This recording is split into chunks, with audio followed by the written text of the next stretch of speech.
This episode is sponsored by BetterHelp.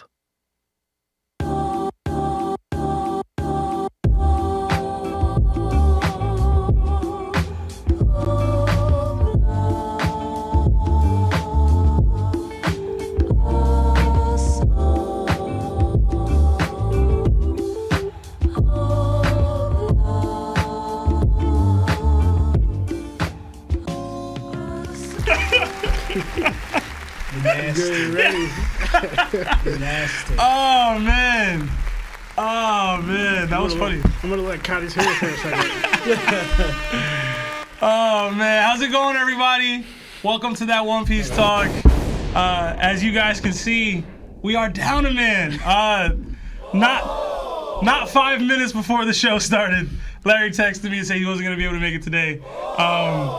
He said Kaido came back and he had to go to Wano. So, so it's just going to be us three on the stream today. But again, welcome to that One Piece talk.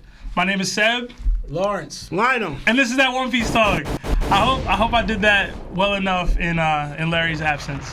But shout out to Larry, man. Yeah. I honestly deep down feel like he got that buggy costume and he just couldn't wear it. He saw it and was like, I can't do it. But he gon' do it. All right, but yeah, no Larry today, guys. Sorry. It is break week, so we're gonna be heavy on the calls this week. Probably do a show of just calls because Larry's the one who has all the questions in his phone, and I don't have them. So, and I do want to say, my ass was in Phoenix, and I can't believe the difference in weather between there and here, because it was 99 degrees every day. Wow. That I was over there. And then it was like, yo, you get off the plane, you're in shorts and flip-flops, and it's raining. And I don't know, by the grace of God, I'm here. So, but shout out to Phoenix, man. Phoenix is a good time. Phoenix is a good time. Red hair Shanks in the chat said CP0 got Larry, y'all. Oh man. Yeah, man, I don't know. I gotta touch base with him, but he's probably good. He's still making jokes, so he's probably good. I think he's just sick, honestly. And I haven't been able to talk to him while I'm playing.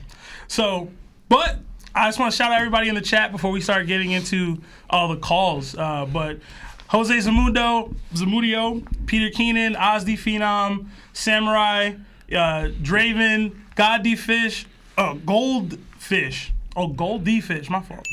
Richard Moore, Teach, Aaron Tate, Mosh is in the chat. What's up? Lawrence already shouted out Red Hair Shanked them. Void. That was me who texted that. Jordan. SGG, what's up? SGG be early now.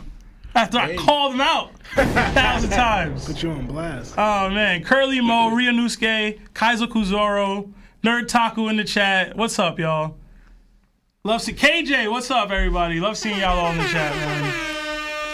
Yo, it's break week, man. What do y'all want to talk about? Like, before we get into calls, how was y'all weekend?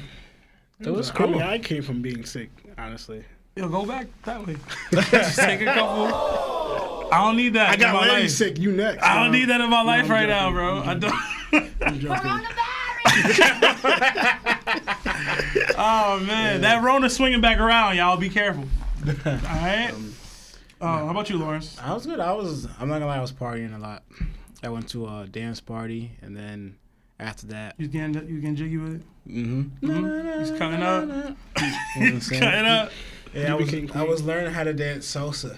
You know what I'm saying? Yeah. Yeah. I need to do that. You know Merlin took classes. Oh yeah?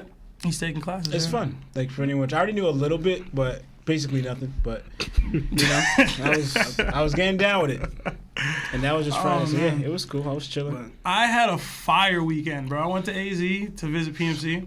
Nice. And it's beautiful out there, bro. It's literally like it's hot as hell, but like being out there, it doesn't feel like it's hot because you're just there. Unless you're just like walking heavy distances, there's always something to do. There's always a club. There's always a party. There's pools, the whole shebang. And like the food was good. Man, so many white women. You said in Phoenix? Yeah. but Stupid. yo, it was dope, man. It was really dope out there, bro. Yo, they on the way back they offered me $1,000 to give up my seat, like to like get a later flight, and I was like, yeah, I'm gonna miss the podcast. And in my head, I was like, am I crazy? But I'm here, so I didn't take the money. You made that sacrifice for the pod. Yeah, I don't know why. Y'all. That shows so much he loves y'all. Listen, when I tell y'all, Did that for y'all. that was the most turbulence I've ever experienced in my life. And when I touched down, it was raining hard as hell. I was like, yo, what did I do? Like, why did I do this? But it was cool, man. And then the traffic was crazy. But anyway, moving past all that, it was a good weekend. And the Giants won. So it was cool. Yeah, the Giants did win. It was dope. It was I watched the game. Yeah. Dude, yo, the time difference is crazy. Yo, they got football starting at like 8 a.m. over there. Because the time difference. Well, they was playing in London, but still. Deal. I was like, what the? It was wild. All right, let me get into some actual One Piece content. You feel me? Before we take calls, is there anything that y'all want to, push as an agenda or just talk about in general? Because we don't know what these calls are going to look like. I mean, I was talking to Lawrence a couple of times. Again, these are all speculation and assumptions and assuming certain things. But like, since Vegapunk is being introduced, like whether we're gonna see whether we're gonna see him or not, I feel like a lot's gonna be revealed, like through this arc. I don't know. I'm thinking that's why, because like, if you go back to when we first hear about Vegapunk with Kobe, like you find out when people think about, one of them was the weapons thing. People thought, and I think even Larry made a comment on it, like, and people probably even maybe forgot. Like probably some people thought of it now, but Vegapunk created the technology for devil fruits to be eaten by weapons. I mean, weapons to eat by devil fruits. Like that, he made that technology. Like he's on. Like they even for instance, I don't even know how in Alabasta, when they actually first mentioned it, that mole person that Usopp was fighting with Chopper, she said it's the latest technology. It's pretty much, like she knew about this, and it's pretty much been worldwide. It's the latest technology right now. And thinking also to get more clarification on devil fruits, Vegapunk also understands why and how devil fruits give us their power. So So Vegapunk understands why fruits give them their power. We get power from devil fruits, and the technology to, all right, let me put a devil fruit power inside a weapon. So he knows those two things. Again, he created the technology. I mean, that's I don't have anything on Vegapunk. Yeah. I don't. I've never been able to figure anything out or come to anything that I like as like a thought process or a theory or an agenda that I want to push for it. So I've just been like patiently waiting for like whatever he brings. Because I was like, everything that we see from these other scientists is crazy. Like it's already like mind blowing. So it's like whatever Vegapunk does has to be beyond that. So I don't know. I don't know. Yeah. But I don't know. What you said, that was like from a data book or a Vivi card or like a One Piece map? No, that was in the manga. What Oda said about him. What, the weapons thing? Yeah. No, that was Kobe legit said that Vegapunk is the one who developed and made the technology for that. Like, he said it. Yeah. And they, because, for instance, again, the mole lady referenced it, saying it's a new technology. Then Kobe confirms it. The person who made that technology was Vegapunk. Yes. Go ahead. Now, I was going to say another thing that I was kind of thought about towards Sanji, and I was being stupid with Lawrence. Remember pretty much the lineage factor thing? Right. And pretty much, like, Sanji saw the whole linear factor thing with the clones in Germa, and how he felt some type of way about it. And he felt he was going to be sick. And I thought of pretty much, again, going towards the theme of what we kind of see, excluding Judge, that how the science. I'm thinking Vegapunk might be like this, but in a weirder way. And when we saw Queen, he was partying, and he was like pretty much partying, and like and he was like he loved Odin's daughter, and he loved that other woman. He ended up hurting her and whatever. Yeah. Then we find out how Caesar also got his money from Big Mom. He's spending on money. Girls. And I was thinking in my head, so the linear factor thing part, like he made a whole bunch of clones and stuff like that. I was with Judge, who did the same thing, but all of them are males. I started thinking the first time we see Vegapunk, it's a woman, but it's most likely it's just one of another thing. I'm another person that's not Vegapunk. I'm trying to think of what if that's also one of his linear factor clones, but he has an army of women. Just how Judge has an army of males, Vegapunk has an army of women, and that's what I was thinking about with Sanji. Sanji's gonna have a weird mixed feelings about it because he hates science, but it's gonna be an army of women. It's funny that you went there with that because Morge dropped a theory recently. Did you see that one? No, I didn't get to see it. All right, his theory. Did you see it, Lawrence?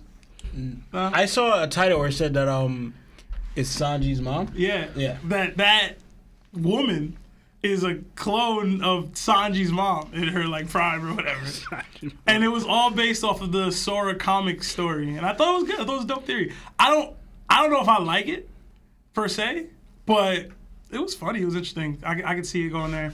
But before I go to you, Lawrence, real quick, we did get a super chat from Celestial Donkey. Thank you so much, Celestial. $10. It says, "Welcome back, Seb. #Buggy Gang." Thank you. And yeah, y'all gotta make it to Phoenix, man. It's dope out there. You don't get in trouble though. Law, what you got, man? So I just think it's interesting with just to tackle. I feel one thing I want to mention before that we talked about before, but yeah. I want to tackle on Lionel's thing. It's interesting that you're bringing that up too with the whole Vegapunk, because we all believe that who's going to explain the abilities to us, where the fruits come from, how they harness the power, like how they exist in the first place. Does it come from a tree? Like where they come from, and what's the origin of them, right? So we might even get that origin from the fruits from Vegapunk now. We might get it like this arc or this early, you know, the origin of the fruits, which is interesting because we definitely kind of need that or want that. Anyway, that's another lore that Oda has in One Piece that I believe he should address. At some point, right? Exactly. Like we have so many different lores about the One Piece, about the D, about the about Joy Boy, about the Void Century, about the Lunarians, all these different species. We have a bunch of different lores that people want to uncover, right? Luffy's dream, everything, and the abilities is definitely up there. One of them, like what's so great about? Thank you. What's so great about these abilities and why they're giving these powers? Like why is fruits giving you these powers and the elements of where they come from and the different types of Lagias, Zohans, and stuff like that. So. I believe I don't know how it's gonna go with the relationship because why wouldn't Vegapunk tell Luffy all this information or the Straw Hats? But I think we should be going along those lines because he should see that Luffy's in a way a genuine person and not a bad person, right? And the one thing I want to bring up because we didn't bring up during the show about the whole chapter, the cover story of chapter 272. Yeah. About because in chapter 272, everyone, if you look at that cover story, they go to that manga. You're gonna see Ace silhouetting Joy Boy, and the reason I'm bringing it up because I thought, thank you. I thought it was interesting because this is way back early in the chapter. This is during the Sky P arc, right? And this is way before we even Oda even mentions Joy Boy because the first time he mentioned Joy Boy is in Fishman Island, right? So way before that, we have a cover story of Ace silhouetting Joy Boy, and I thought it was interesting because we all agreed that like Ace was a potential Joy Boy candidate, right? Yes, he initially had that dream because it's like we all believe that all right, Roger was a Joy Boy candidate, right? And then obviously Luffy because they also share a dream, but Ace was to me he was a viable choice in that aspect, but even though he didn't share that same dream that Roger and Luffy had, but the fact that Oda had him silhouetting Joy Boy in that cover story early on. Yeah, I think that means something. And that was during the Skypiea arc, correct? Yes. Yeah. So he definitely had that in mind at some point. We did talk about this in the Discord, but it's something that the twins brought to me like even more specifically. Like, yo, look at this. This is a full blown like foreshadowing of what we're gonna do here. Because also, exactly. Because the reason I also bring it up is where it's also tied to. Because now it's tied to the kingdom that just was erased by the world government. Because remember, he was just on the island where he stole that, right? That kingdom of Lulusia, right? So first time Ace is silhouetted as Joy Boy is during that kingdom of Lulusia.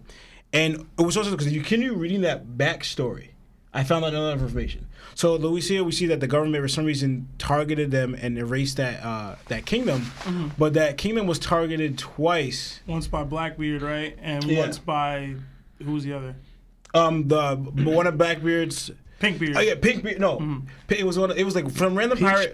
Peachbeard. Yeah. Peachbeard was aligned with the Blackbeard. Yeah. Right, but before that, before Peachbeard got there, another pirate kidnapped that princess. Right. Yes. Right. Kidnapped that and princess. then Kobe saved her. Yeah, but the reason I'm bringing it up because you continue reading from 272 that cover story of Ace.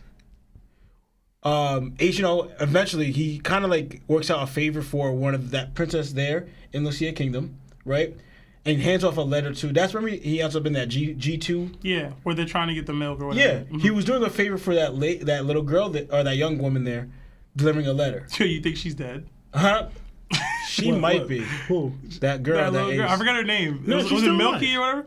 No. With the bandana? Yeah. No, yeah, I showed her. I showed it to Lawrence. He grows up, remember? No, I'm saying, but she was on that kingdom. Oh, you talking now? Yeah, Okay, like it just got wiped. Yeah. Like, is Right she now, dead? So, because the reason I'm bringing it up, right? What's her name? I'm gonna ask in the chat if they think she's sure. alive. So, because the reason I'm bringing it up is interesting is because, so when Ace goes there, right, and then I always thought it was curious. Towards the end of it, there's a ship that comes to that G2 that has secret documents, and Ace decides to, I'm going to. Her name is Moda, by the way. Oh yeah, it is Moda. I just read that too. I forgot. Pretty much. Thank Ace, you, DK. Ace goes in, right, to save the Marines and the documents. And I also thought it was weird. Like, why are you helping out the Marines? Like, you saved them, right? But turns out that what they're delivering to G2, which is close to the Lucia Kingdom, they have secret documents about Blackbeard and his whereabouts. So Ace actually goes there to get those documents, and that's how he finds out information about Blackbeard, right? So I thought it was interesting because, again, Blackbeard is somewhat tied to Lucia Kingdom. So I'm like, Yeah, and they wiped again. And even when we were talking to Par about it, it was like, were they targeting Sabo, or was Sabo just on this kingdom they were always about to wipe out? yeah. Right. So it's like, I don't know, man. A lot of stuff points to there being a deeper lore with just that kingdom itself. Because even beyond that, within the scope of the kingdom, when you see the royalty, like the family, he was based off of that vampire king. I forget his name. But the one that was eating his his, what is the name of his citizens of his kingdom? But he's based off of that, right? So it's like, yo, and the people were like uprising and revolting because they were dealing with bullshit. So it's like, what is there's something there. There's something deeper there with that kingdom, low key. So I think like again, because Ace went in the beginning when he silhouetted as as Joy Boy, right? He was already looking for a Blackbeard. Vlad the Impaler. Thank you, SGG. I be forgetting all these names, bro. Thank you. So, Ace was already looking for Blackbeard, right? Right. On that, and when he silhouetted as Joy Boy, and then later on G2, he finds the government that was near there finding information about Blackbeard, what he was looking for. So I'm thinking, do you think, unless they said it already, do you believe that's Blackbeard's hometown? Because why would Ace go there? And then also, close nearby is where they had the secret documents about Blackbeard, and then they involved the Milk Lady there. But do you think, I'm not saying that why they killed it all, they destroyed that island because it was his hometown? Y'all out here bringing these dope, I got no theories. Y'all got dope theories today on a Monday, and I got nothing. I like that. I don't know why I do, but I do. I like every Blackbeard theory. But like, is Lulusia Kingdom Blackbeard's hometown? I mean, I don't know why it would be, per se, but he was there, and then one of his peoples was there. And like Ace did get info from there. I don't know. I like that. They're saying the Milkmaid Girl is dead. 71% in the chat said the Milkmaid Girl is dead, which is sad. 72. God, it went up. It went up. Speaking of that, hey, I'm seeing 60 of y'all in the views right now, but only 20 likes. Get them likes up, y'all. It really helps the YouTube algorithm if you guys like the video. You know what I'm saying? Oh, man. But yeah, that's a dope theory. We did get a couple super chats, so I'm going to read those now. We got one from my boy Strad, $2. It says, Impel Down vibes with the fit, Seb. I appreciate that. I don't see how. Y'all get that? I guess it's just the shoulder patch. Is that what it is? I don't know. Macy's. I don't remember when I got it, but I got it. It was raining. But thank you. And then we got a $2 super chat from Goldie Fish. It says, quick, who's the man out here taking bounty pics? I posted his name in the chat. It is Attach. Probably Attach, considering photo attachment, whatever. But if you put him into the One Piece wiki, he shows up. I don't know if he still has the job. I think he got fired. Didn't he get fired? I lost my voice. Didn't he get fired? For the whole Luffy's picture thing? Right. I think there was a cover story for that. He got fired. Wasn't he No, unless they replace it, because didn't they have a thing where he was actually a CP9 or? So they had a thing where somebody was looking like him. Okay, yeah. Was talking to Morgan's, and like he was like, "Yo, take this bribe to not post this in the newspaper." Yeah. And he was like, "Nah," and then he like did the face, the whole Mission Impossible Yeah. face rip, Yeah, I and he was remember a that. different person. So I was like, has he always been this different person, or was he impersonating this person? Yeah. Probably the latter. But in general, I'd like to see that guy again. You know what I mean? He needs to do a better job with picture taking. He do. Yeah. He do. Man, we got another super chat from Serial. $5. Thank you so much. It says, Theory, Bonnie is keeping Vegapunk and the Gorosei young. That's why Akainu was scared she escaped. Also, hashtag Buggy Gang, hashtag Buggy on the empty throne. One, the throne's not empty. As somebody in the chat pointed out, that is my erection plan theory. Man. Alright? You gotta change That's the name. all me right Yeah, here. Bastion had change that. the Yeah, Bastion had that for a Since minute. day one, Well, actually. I have had this theory since the second I read whatever was it? It's like chapter 5 something. Yeah. Since the second I read that chapter where Akainu pulled up on Bonnie and Blackbeard, and he was like, something about like it set the chill down my spine when Yeah. you disappeared. I got a theory. See, I got a theory today. I do got a theory. It's just an old one, the erection plan. You just need to change the name. I'm never gonna change the name. You need to change the Just name. I will never change the name, ever. can't. Why? There's better names. No. There is. No. And the girls are not even that young. Like the difference, like of them making them young, they're still really old. I know, but I know it goes into your other theory about them living for like a very long time and stuff. So I'm just curious, unless that was, but it could have been Bonnie's mother. I guess it could be real. That is the whole Connie thing. Yeah. When she turned into and they Manga, because I'm just saying, is that Bonnie's kingdom was Kuma's kingdom. That's why I always find it interesting that Kuma, the former king of that kingdom, became a pirate then a revolutionary. People solely against the world government, right? Mm-hmm. Yet that kingdom is still heavily aligned with the world government. One where the princess could go as an old lady, be recognized, I guess, as the queen or the mother, as the current queen. They're welcome to Mary Jo's, and the fact that Akainu had a shiver down her spine when she left. So to me, it's like not only they're a kingdom, they're an important kingdom aligned with the world government, because I'm thinking this is Akainu. Why would he care that the princess of all people, Bonnie, left? What was there's got to be a special attachment there, a special relationship, because something like his reaction to it sure went down when you left. Which one of y'all said that it was his daughter? Was that you or Vegapunk's you? daughter? No, that Bonnie was Akainu's daughter. That was you, right? Yeah. But I low key like that better than you, right? Just because what it would mean for like, oh man, no, was it Bonnie? It was somebody's daughter. No, it was the other girl who was his daughter that I wanted. Yeah, it was that. Hibari, the new chick. So I'm thinking, well, my other theory is the old lady that Bonnie went as a Mori dress when she dressed us, that's got to be her either grandmother, Connie, or her mother, Connie. And Bonnie's the daughter, like Connie and Bonnie. Do you think they The mother and look daughter. that much alike? Yeah. Like as an old lady, yeah. Because when you get older, when you're especially in old age, you tend to look like your parents. Yeah, you look just like that, bro. Yeah. Just darker skin. Oh man, yo, we got Quavo and we got Par Vision in the chat. What is up, Par? What's up? Par, I gotta hit you in the DMs, man. My bad, I've been busy all weekend. But yo, Mushroom Theory was Par's. I don't care. I don't care about none of that. I'm riding for Par on that. But beyond that, my theory ain't crazier than your stuff. What you talking about? Mine's just about old people trying to be able to have sex, passionately and whatnot. Your theories is about mushrooms and plants and other stuff. All right? My theories ain't crazier than yours. All right? Okay. But yeah, Par is in everyone's chat. I don't know how he does it. He gotta have like some crazy setup.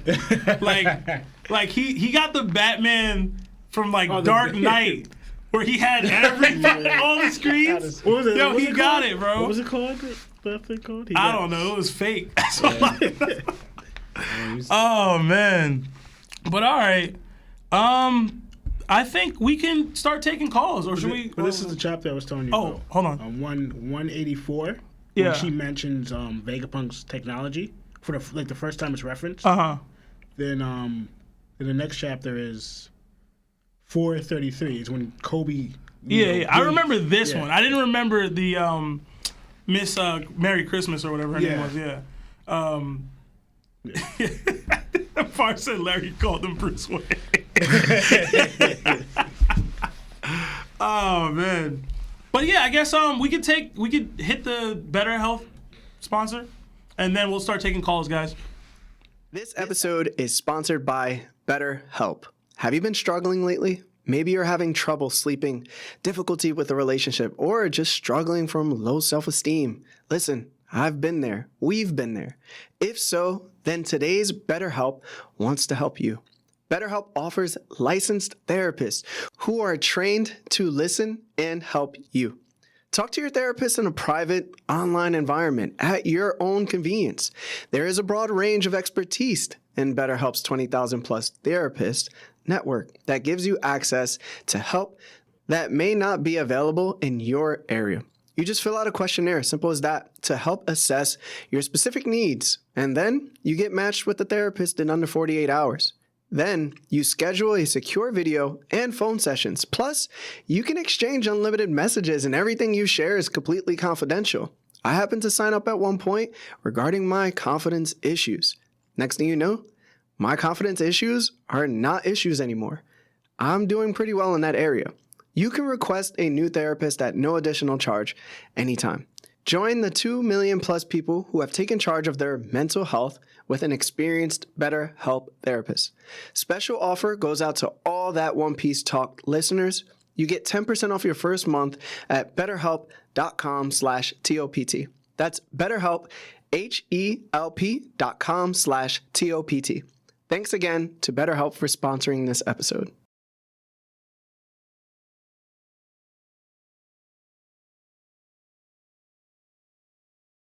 Yo, how terrible, yo. They said they holding a gun to Larry's head to read the BetterHelp app. Yeah, we've been talking about redoing the ad, okay? We have. We just got to make the time. Oh, man. Shout out to Chris, man. Chris in the chat. What's up, Chris? Oh, we got a call. Hello, welcome to this this is that OnePiece Talk. Who are you and how are you? How does Larry do this? Hey, it's your boy NerdTaku. Hey, Taku, what's up, man? Be entertained again. I just do it every once in a while, almost like I did in the debate the other night. Y'all see the debate? Yo, a few of them. Dude, so we had NerdTaku versus Aaron Tate on the Jinbei versus Shanks in water. And it was so heated. It was so dope. Taku was caping for Jinbei so hard. But like he was making good points. Like straight up. And I'm gonna let you go, Taku, but straight up. I said in the chat in Discord that in ocean water, Jinbei is basically Yonko. And they was like, nah, I'm wildin'. And maybe I was. But he's high, yo. He's up there underwater. I kind of said something like that with you. Yeah, because we don't. Cause for instance, going with that. Sorry, NerdTaku, but we never seen. No, you're fine. We never seen somebody go all out or their fishermen at their strongest in water. Like Jimmy's supposed to be the strongest fishman, and he's the master of all fishman karate, and he's already really strong on Earth. That he's like clearly close to one-shotting Gecko Moria. Like he fought Husu and beat him. So he's beating people who are naturally on Earth, like relatively easily. We don't know what level he's gonna upgrade underwater. My thing was, just being in that domain, it erases like 70% of the elites that could even like really fight him. Like the same way like Kaido has this like you have to have advanced Conqueror's Haki to fight me. It's like, you have to be capable of fighting underwater to fight me, right? Well, I'm just perfectly, like, able to do whatever. Granted, Shanks is one of those people who's going to be able to do what he can do underwater still, maybe for a limited time. But I seen a Sea King eat his arm, bro. I'm just saying. But Taku, get yours off, man. What you got going? Wow. I just want to say, I still think that Jinbei wins that extreme diff, especially with the time crunch. Listen. Like, he can only hold his breath for so long. Like, it's a little ridiculous, in my personal opinion, to think that he can swim fast enough to even catch up to Jinbei with one arm while also, wielding his sword in that arm. And then also be able to do anything to him. Like, this man didn't even fold to Big Mom when she was trying to use her power on him and had no fear whatsoever. But, like, I mean, he could literally just run out the clock on Shanks and he would drown. But they were just like, yo, you're talking about the best guy ever. You see what he did to Green Bull? I'm like, yeah, but Green Bull wasn't, like, underwater and didn't have all the advantages. But anyway, that's neither here nor there. That's not what I'm here for. If you want to see me cape for fishmen, put them against Shanks in water. That's what you're gonna get. All right. What you got, Taku? I'm sorry, I keep taking over your question with other bullshit. No, it's fine. I'm still on the Jinbei train too. I'm still a little salty he got taken out. But anyway. So there's this thing floating around like social media, and I actually saw that O'Hara made a similar video, taking it a little bit of a different direction. But what do you guys think about the theory that Roger, Rox, and Garp are all Sake brothers and did exactly the same thing as Ace, Luffy, and Sabo? And the only reason they went to God Valley was to try and stop him from taking it too far. What do you guys think of that? I'm the one y'all go. First. It's actually kind of interesting because especially when I saw Morge's video and about pretty much where Rox and he got me on a certain Hiddens. Yeah, I think it was Hiddens video. Hiddens, my bad. Hiddens video about Rox actually being a good person, and like the way if you see the video, he breaks it down. But what he got me is when he showed pretty much when Kaido compared Luffy to the greats, and he pretty much brung out that all these are good people. Then I don't know, you have that oddball.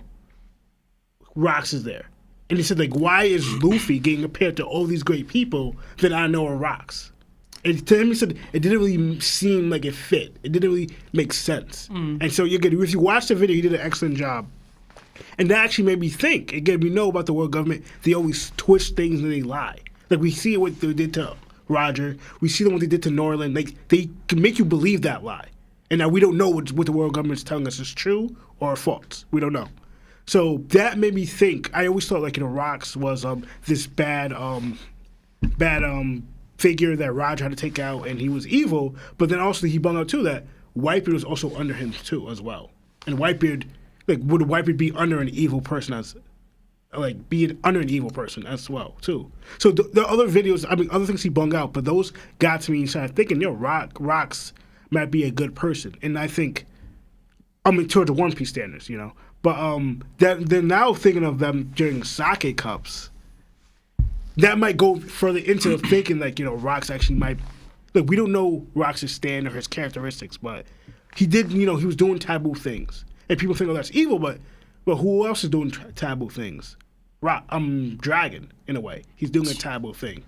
So taboo to the world government. Yeah, that don't mean you doing about something nothing bad. It just means you're doing something they don't want you doing. Exactly. Essentially. So that whole mindset now, because I don't think Roger could share sake cups to somebody. Because, for instance, Lawrence was going to bring out, he said, and he stressed that when Odin was on his crew, he said pretty much, said to Odin, do not attack civilians or Roger will get angry or kill you. Roger was stressing he didn't like civilians being attacked.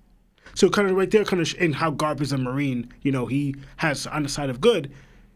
You can't think of them sharing sake cups with somebody evil or to their eyes, or they're not gonna respect or didn't like.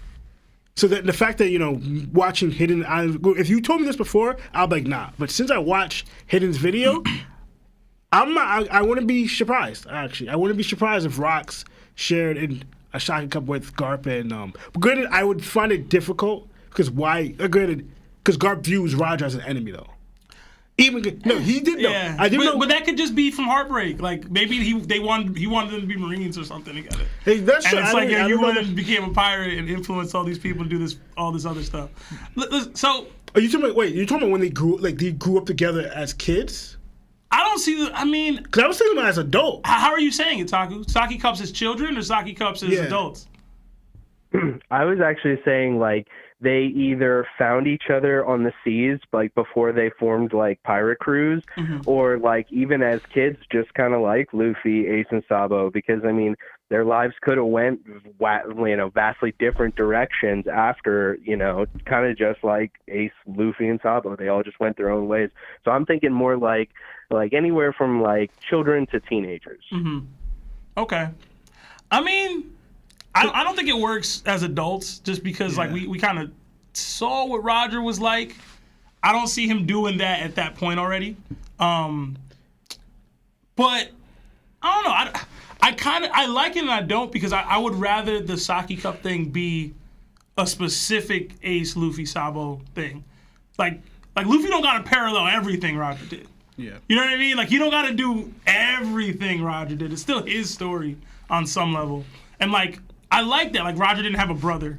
You know what I mean? He had his brother in Rayleigh, but he didn't have a brother that he tried to save one day and didn't.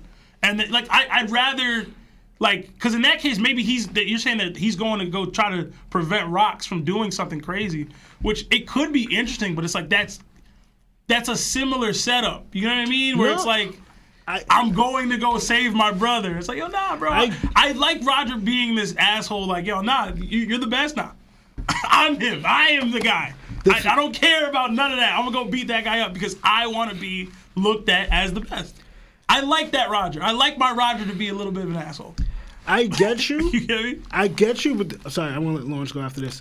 I get you, but I only think of, but Luffy, Sabo, and Ace's relationship. Granted, it's like they wanted to be rivals at the end, like at the end of the Sake Cup thing, like when they all started to do their own adventures. But they end up being more like protective of each other. You know what I mean? Well, Rogers, they became the exact opposite. They actually all became rivals. See, and my bad, I gotta let you go next, Lawrence. But like even beyond that, Lana, to that point, like if that was the case, like would Garp have had the issue taking in his child in this way? You know what I mean? Like it seemed like, yo, we're not friends. Like, yeah, we are. We actually are. You just didn't realize it.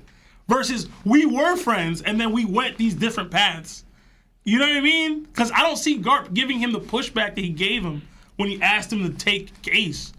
You know what I mean? Like, does that make sense? Like, it was we're not friends. It's like, yeah, we are though. You didn't realize, like, we actually are. We're actually boys.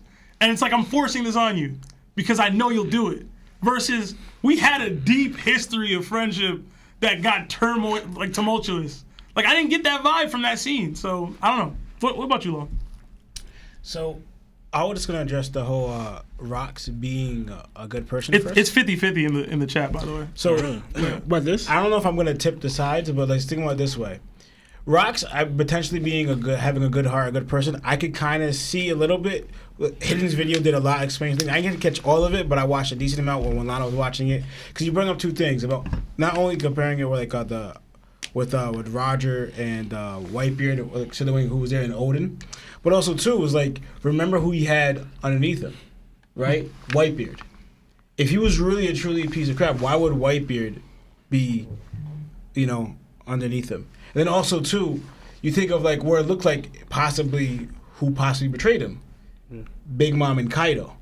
They're the ones that are a piece of crap. They're like, all right, because already saw that Kaido kind of disagreed with the way Gold Roger and Whitebeard would pirate.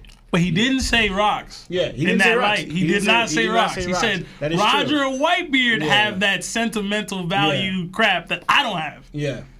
Yeah, so that's a good point. I don't know. To me, the potential of being a good person, because like I know how like Lana said, the world government can paint someone, because you always want to discredit someone so no one follows that line, right?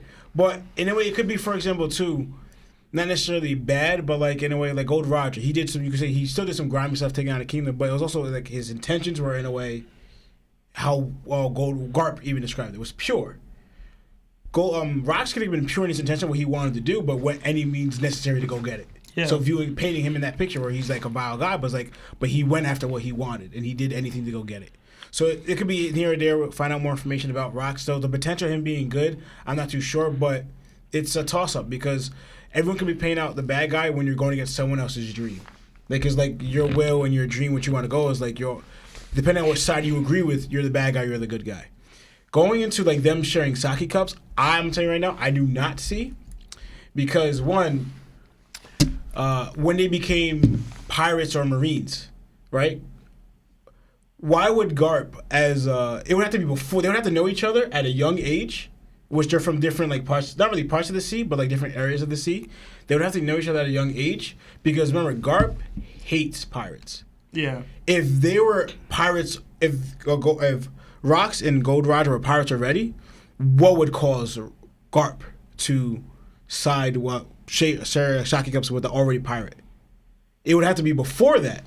But how would they meet up before then? You know what I'm saying? That's what I'm getting at. So I'm not linking it there. So already in that factor, then also too, going back to Roger and Rocks, right? And not just sharing everything he had to do. I don't see it because like to me the way they're painting in that picture, I see more of a Naruto vibe with the first Hokage and Madara.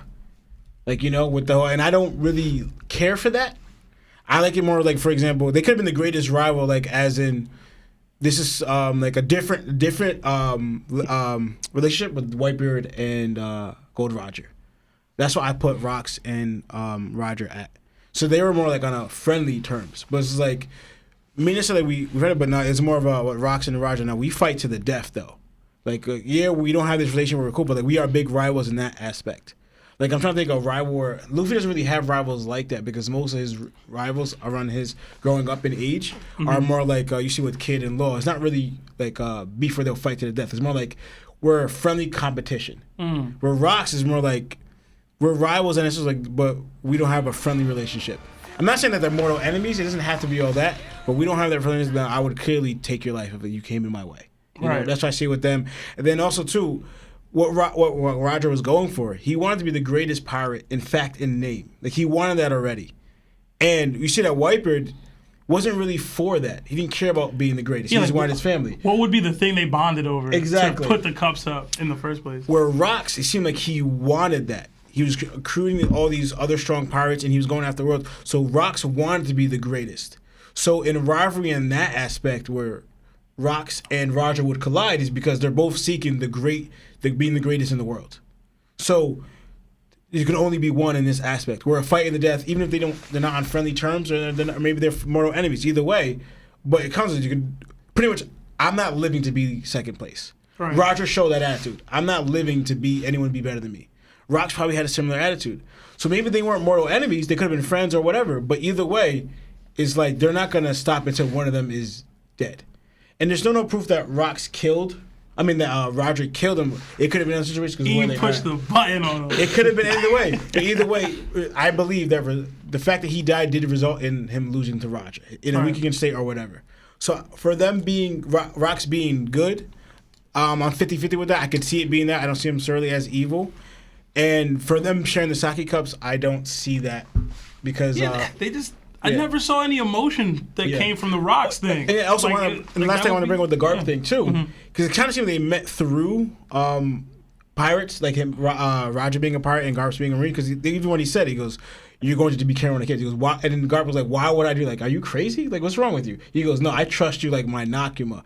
But the way they spoke is more like we're brother in arms because we fought. Right. Like similar to like what Bartholomew said to Bellamy. Yes. We fought vigorously, but we were brother in arms because we shared a battle together. Roger pulled like a Bon Clay on Garp, low-key. Like, yo, we boys. True. He did also say we fought each other so many times. Exactly. Yeah, but it's not like, yo, we was cool before that. Yeah. It was just, yo. That's true, but we don't know. I want to let NerdTaku go after this. We don't know their history. Yeah, we don't know. Like we don't know how far back. Like, did they first meet each other when they were pirates or when they were younger? Like those are the informations that we don't have. That it could be interesting because we don't know. We don't know what Roger even looks like as a kid. We didn't even know what Rayleigh looks like as a kid. And I think isn't Garp? Where's Garp born as? Because we know Roger was born in Logtown. Yeah, I mean that's next to East Blue. Taco, I'm gonna let you go after this. But to me, I just think One Piece is better when the genuineness of it, like the Like people already having issues with like Shanks set this up so Luffy could eat this fruit, and I'm one of those people. You know what I mean? So it's like, is it better to have Garp and Roger have this competitive relationship, like I'm gonna take you down, you're not catching me, that grew into something, or to have it? I want to honestly say forced to parallel Luffy in a way. Yeah. Like that's not. I don't think that works. Like when I first heard it, I was like, maybe. Yeah. Everything I'm hearing, I'm thinking of it now. I wouldn't like it. But what about you, Taku? You brought it up. I have had a multitude of theories ever since seeing it, because I had posted one of my theory videos about like Eam's power and how I believe Eam has like the furthest advanced form of Conqueror's Haki, and I just called it the command of all things. I saw that. Yeah, so I was thinking it would make sense that they were brothers and they were going to stop Rocks from actually doing something and taking things too far. But that's all we know, is that he supposedly wanted to be the king of the world. But I actually kind of fed off the inspiration of the podcast that you guys talked about, where I think her name was Megan. She said that Luffy's second dream is actually for everyone to become pirates, so that way they can all be truly free. Mm-hmm. Yeah, I think that's Megan off the Volume 1 podcast, I believe. But that's it. Yeah. But yeah, so she had said how she thinks that's Luffy's second dream, and I was like, that's pretty crazy. Because if anything, like any form of media has taught us, the victor is the one who writes the history, and they pretty much erased everything about Rocks. But what if that was Rox's true dream, and that's why Eam wanted to stop him?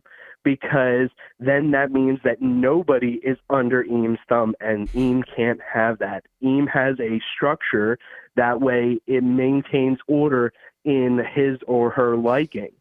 So it would make sense that, Roger and Garp would try to stop Rocks from doing that, because he knew that it was going to lead to bad things. And then if they were controlled by him, then it also makes sense that they would have tried to stop him. And along with Eam's power, they probably were able to take the Rocks pirates. And the reason I think that is because if you look at just Garp and Roger, they are incredibly strong, especially because they were in their prime. But to think that they could take on all of the Rocks pirates as a whole without us actually knowing what happened at God Valley, we don't know that Rayleigh was there. He never said anything about it. We have no knowledge that any of Roger's other crew was there. All we know is it was Rocks' crew versus Garp and Roger. And I just don't see them winning that. And we see a lot of parallels between Luffy and Roger, but the real parallel, I think, is actually Luffy and Rocks. I believe that if you look at, once we get the full thing, I think Rocks' crew will actually look more like Luffy's crew than we anticipated. And I think that what happened was, since Roger and Garp are so close, would have been so close with Rocks, once Rocks was killed, then Roger took up that second dream, and that's why he chased after being the king of the pirates, and then told Whitebeard and Odin his second dream was to take up Rox's will and do exactly that, make everyone free by being pirates. And so I think that would actually be really interesting if they did it that way, because, I mean, if you look at Luffy's crew right now and what they're doing, they can be considered probably one of the top enemies of the world government and a serious threat to the stability of the world because of that. So if Luffy were to die today, what would his crew turn into if they were left to pick up the pieces? I mean, you never know how Zoro would turn out. He was originally a bounty hunter. He might turn bad. He might go and do other things without that influence, without that person being there.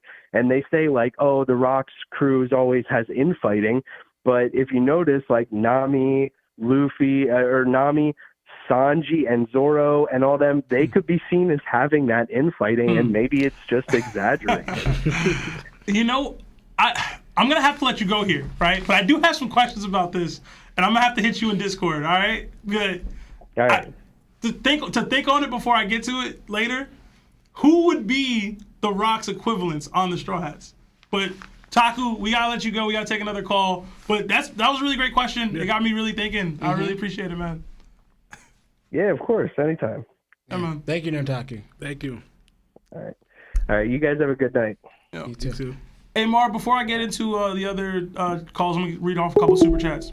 But yeah, we got a $5 super chat from Straw Hat Nelson. It says, finally here, internet finally back after the hurricane, but let's go, #Buggy Gang. Straw Hat Nelson, I'm glad that you're safe, man. I know the hurricane was really impactful for a lot of people. I'm glad any of you guys who were affected by it were able to, survive, honestly, because it was crazy seeing some of the images out there. And yes, Buggy Gang all day, every day. I don't know if you saw, because you seemed like you came a little later. Larry's not here today. He saw that clown costume and he just couldn't bear to wear it. So no Larry for this episode, man. But appreciate you being here. We got a $2 super chat from Strad. It says, Shanks don't breathe air, bro, the disrespect. That's from way back. For those who weren't here, we were talking about the results of the Jinbei versus Shanks in the ocean debate that went down on the Davies Dark tournament stream last Wednesday. It was really interesting. But Shanks got it. All right? I know I like to slander the man, but he got it. I actually thought something ridiculous. Oh, man. They said there's not enough salt in the chat in the episode because Larry's not here. Yeah, y'all are too funny, man. Oh my god. Y'all talking about Par Vision fighting Larry? What? Par versus Larry 1-on-1? Oh man. I gotta ask him. I'm a little late. Oh, they're talking about power scaling debates. Wait. Someone said Larry about to come back with a red nose. That was Edwin C. Edwin C. said it. That was hilarious. Pieces by pieces. He said he could come back with a red nose. Edwin C. That's hilarious, bro. Oh man. But thank you guys so much for super chats. We got another one from Insatiable Hunger. It's $5. It says, y'all got to do a squads Apex COD Battle Fortnite shit anything, because I would love to see y'all with that teamwork, that OnePiece squad. Yo, hey. I would love to do that, but I suck at Fortnite and I suck at Apex, but I'm nice at COD. All right, so we can do COD. I don't know. They don't play it though. I don't even know. We could play Call of Duty. Oh, okay. Yeah. Larry also sucks at Call of Duty. He's the worst. Yo, it's bad. It's like really bad. Like, plus my mic always messed up. But we can try to make that happen. I would love to do a streaming episode where we're just playing something. Maybe I think we talked about it in the past. I don't know how old our viewers are, but we have did y'all get the Ninja Turtles game already? Yeah. Well, we only have it for the Switch. We got to get it for PS. Yeah. For the streaming. Yeah, we can do something. We used to game. We used to actually game. Yeah. Like the four of us. It used to be something that we did. We grew apart. We gotta do that, and we gotta also. You're stupid. We also gotta do the episodes. Yeah. I actually watched from the anime the recent the newest episodes.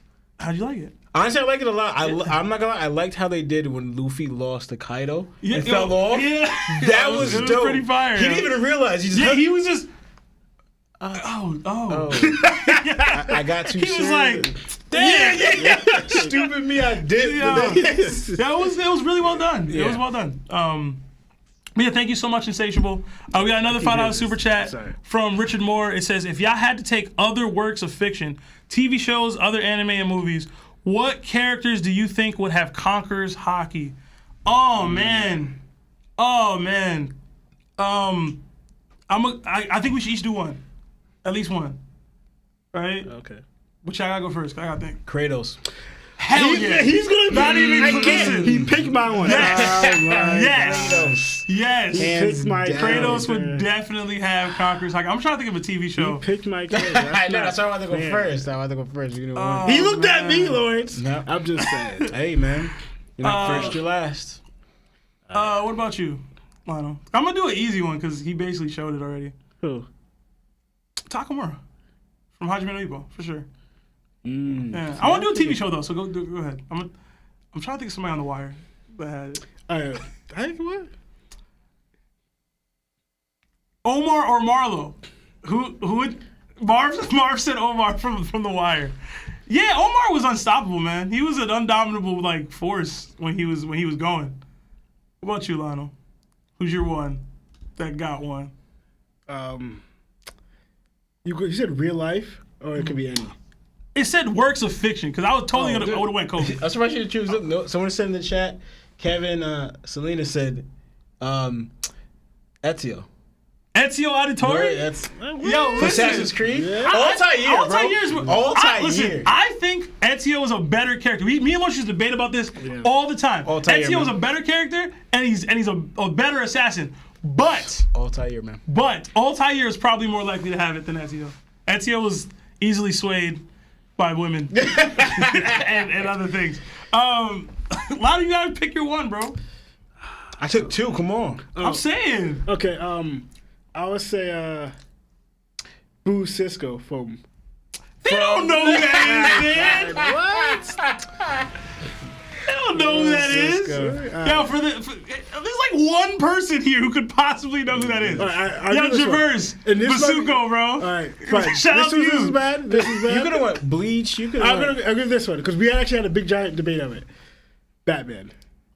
There you go. I will accept that. I will accept that. Even though he would be a Kinemon in One Piece world. We had a big giant debate about this. If Batman was in the One Piece world, he would be Kinemon. He would be the guy on the island that needs the help of the Straw Hats. Dude, are you serious? Be different. Dude, he would be a Conqueror's user. He would have the strongest armor. Okay, Wiper. Okay, bro. No, stop it. Must be there will be bro. some big bad dude that's doing the thing, and he would need Luffy's help, but he'd be smart though. No, he wouldn't. And he had gadgets. He would be a Conqueror's. Dude, you tripping, man. Yo, the disrespect, iceberg, bro. The disrespect. He done helped Bruce Wayne already. He out here punching bullets, dog. Yeah. He fighting aliens with his bare hands. He said Huey Freeman. Boondocks. Yo, Huey and Conqueror. Bushido Brown. Oh my God. You could have went Black Dynamite. He would not have Conquerors. Yo, Black Dynamite definitely got Black. I said Black Conqueror. Black Conquerors. He got a new form. That was a good question though. That was a really good question. Thank you so much. What'd you say? I said I said Marlo. I said Takamura. Did I say something to the person? How do they know who Takamura is but not Boo Cisco? Ippo is famous as hell. Okay. And you said the name wrong. What? Who? Basisco, that's not his name. Whatever, bro. Cleon from the Warriors too. He'd have Conqueror's Hockey. All right. We also got a 3-month membership from Straw Hat. Thank you so much, Nelson. It says, "Hey, like the live. Yes, please like the stream. It totally helps with the algorithm." I think we got one more super chat to read. Yeah. From Richard Moore, $2. It says Ragnar Lothbrok from Vikings. I haven't seen it yet. I hear great things though, and if you like Vikings, watch and read Vinland Saga. It's amazing. I want to say Torfinn would have it, but I don't know. He said Uncle No. Nah, what? No. I misread. He says verse somebody. Because he definitely not has it. Uncle Ruckus was Tywin Lannister. That's a good one. What? That's a good one. I don't know. Superman wouldn't have it. I need y'all to know that. Nah, Superman would not have it. He said Kid Buu would have the uncontrollable hockey. He'd have like, I don't know, bro. What did he? I don't know. All for one? I don't know. I just said Kenpachi. No, Kanye West. No, he not. What? No, listen, Edwin, you about to get banned, bro. You done, bro. You already got the answer. All right, but that was great super chats. Appreciate y'all. We get back to some calls. Marv, you put the number in the chat. I think it's already in there. Oh. But yeah, we're taking calls again, guys. Please. Batman would be Vegapunk. Batman would be Vegapunk with Conqueror's Hockey. How's it going? Well, this is that One Piece talk. Who are you and how are you? Hey, what's up? My name is Elijah. Hey, what's going on, Elijah? Cool name. What's up? just real quick, I just wanted to like throw a couple of like topics out there just to hear what you guys think about them, because like me and my friends politic about it a lot. So like for one, like what if Oda like wrote a character that, like ideally, like let's say he wrote a character who had like this is probably not new, but like what if he wrote a character that had the devil fruit of like water, but then like his weakness would be salt or some shit, to where like you still can't be in water, like because this is technically still salt water, but then like whatever like forms of like crystallized salt could be like weakness or like used or like forged into like certain weapons to like still like cut or like damage that user. But I don't know, like one of the things I just thought about, like, you know, what if he like introduced a character that just had the devil fruit of water? Like how broken would that be? Or potentially trash, I guess, depending. Yeah, people have theorized that like Eam, because of the name and how it's written in Japanese, might have a water logia or something, and like because it's water, they're able to manipulate and use water and not be affected the same way that other, you know, devil fruit users are, and that would make them broken. And then when you're dealing with water, you can always bring in the bloodbending element, which to me is probably the most broken ability in anime. I mean, if you guys want to call Avatar an anime, I do. But I don't know. Like I feel like it really depends on where devil fruits come from. If you're gonna do a water devil fruit, you know what I'm saying? Yeah. Like it's really. I think that's one is more like I don't have that thought process with almost any other devil fruit. But like if you're gonna do one where it's like, yo, you can use water and manipulate water, and you're not. It's like, yo, why does this one get that and these other ones don't? Type thing. Like why is this the specific one? So Yeah, that's I don't know. I never gave too much thought into it, but every time I do start thinking about it, because I've thought about it sometimes, I always go back to that. Yo, how are we getting like people got like trash fruits like Buggy, and like you could just be water. And like I mean I know that exists for all the other Hawks fruits, but like I feel like water has the potential to be even more broken in the series. So I don't know. I mean, I thought one thing that I thought but there'd be really weakness towards fishmen, because the fishmen could just manipulate, because they're water, but fishmen karate's on the process of manipulating water. Like I don't know if it's different between like ocean water or whatever, or it matters, like, you know, because they bung up the whole water from Wano that wasn't seawater, it was sky water. But I think water is water regardless. So I'm thinking, would they be like, even if it be Hawks, it'd be broken, but would they be like weak towards fisherman karate or fisherman karate? Like, could Jimmy just take him and throw him off? Well, we know Jinbei's Yonko level underwater, so. So that's my thing. Like, 'cause if somebody got water, I just throw a fisherman or get Jinbei there, and like the fight could be over. So I don't know. Depends. I mean, you can still bloodbend a fish, right?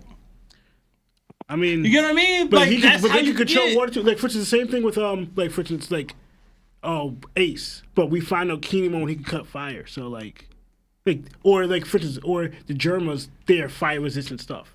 So even though it's Hawks, their abilities, like, you know, Hawks, they can't do anything against the dimensional costumes, and they can't. Kinemon could just cut the flames. Like we even see him did to Kaido. Like Kaido threw blast breath, and Kinemon just cut it. So like, I just think you'd have to have a unique weakness or drawback. yeah. Like if it's mad dry or something. In the like you can't go to like Alabasta, bro. You done. It's over for you. I don't know. What about you, Lo? So, but I got one more though. Okay. I did post a comment on like one of your videos, one of you guys' videos where you talked about it was about the whole I think everyone was talking about like Luffy's dream and whatnot. But then again, like I think everyone kept alluding to like him being Pirate King and like the whole like One Piece thing, and I kind of don't want to dawn on it too much because it is a little broad. But like, just for a general consensus, like, can we all just come to an agreement is the One Piece like a tangible thing or is it not a tangible thing? And if it's not, like, I have like a couple of references where like I feel like when they speak on it, they're not speaking on it as if it's like an item, like almost as if it's like a phrase or like a title like that you have. Because I believe in like one of the videos that you guys did on the talk, I had posted that I think it's really just the One Piece itself, not Luffy's dream, but like the One Piece itself, I think is just literally just world restoration, just one person to literally bring peace to the entire world to where there's almost no point in a Marine or pirates anymore to oppose each other because Luffy will be king of the pirates, also fulfilling his dream, da-da-da-da-da. Mm-hmm. But then, like, there would kind of be, like, no purpose anymore because, like, I don't know, like, the whole reason I feel like the whole, like, Peace Main and Morganeer thing, Oh, he I bringing was it back. reading, like, Oda's one-shot. Oh, you bringing it back. Yeah. Yeah. Because, like, that's the thing. Like, I like to use like, I do a lot of, just a quick side note, I just do a lot of, like, other, like, research and shit.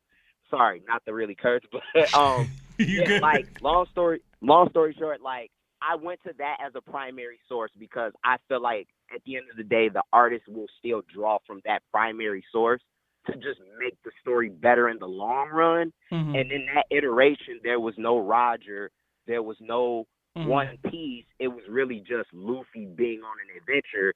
And when he was asked about why was he on the sea, he literally just said, I'm looking for peace mains. And the essence of peace mains are to get rid of Morganeers, which are just bad pirates.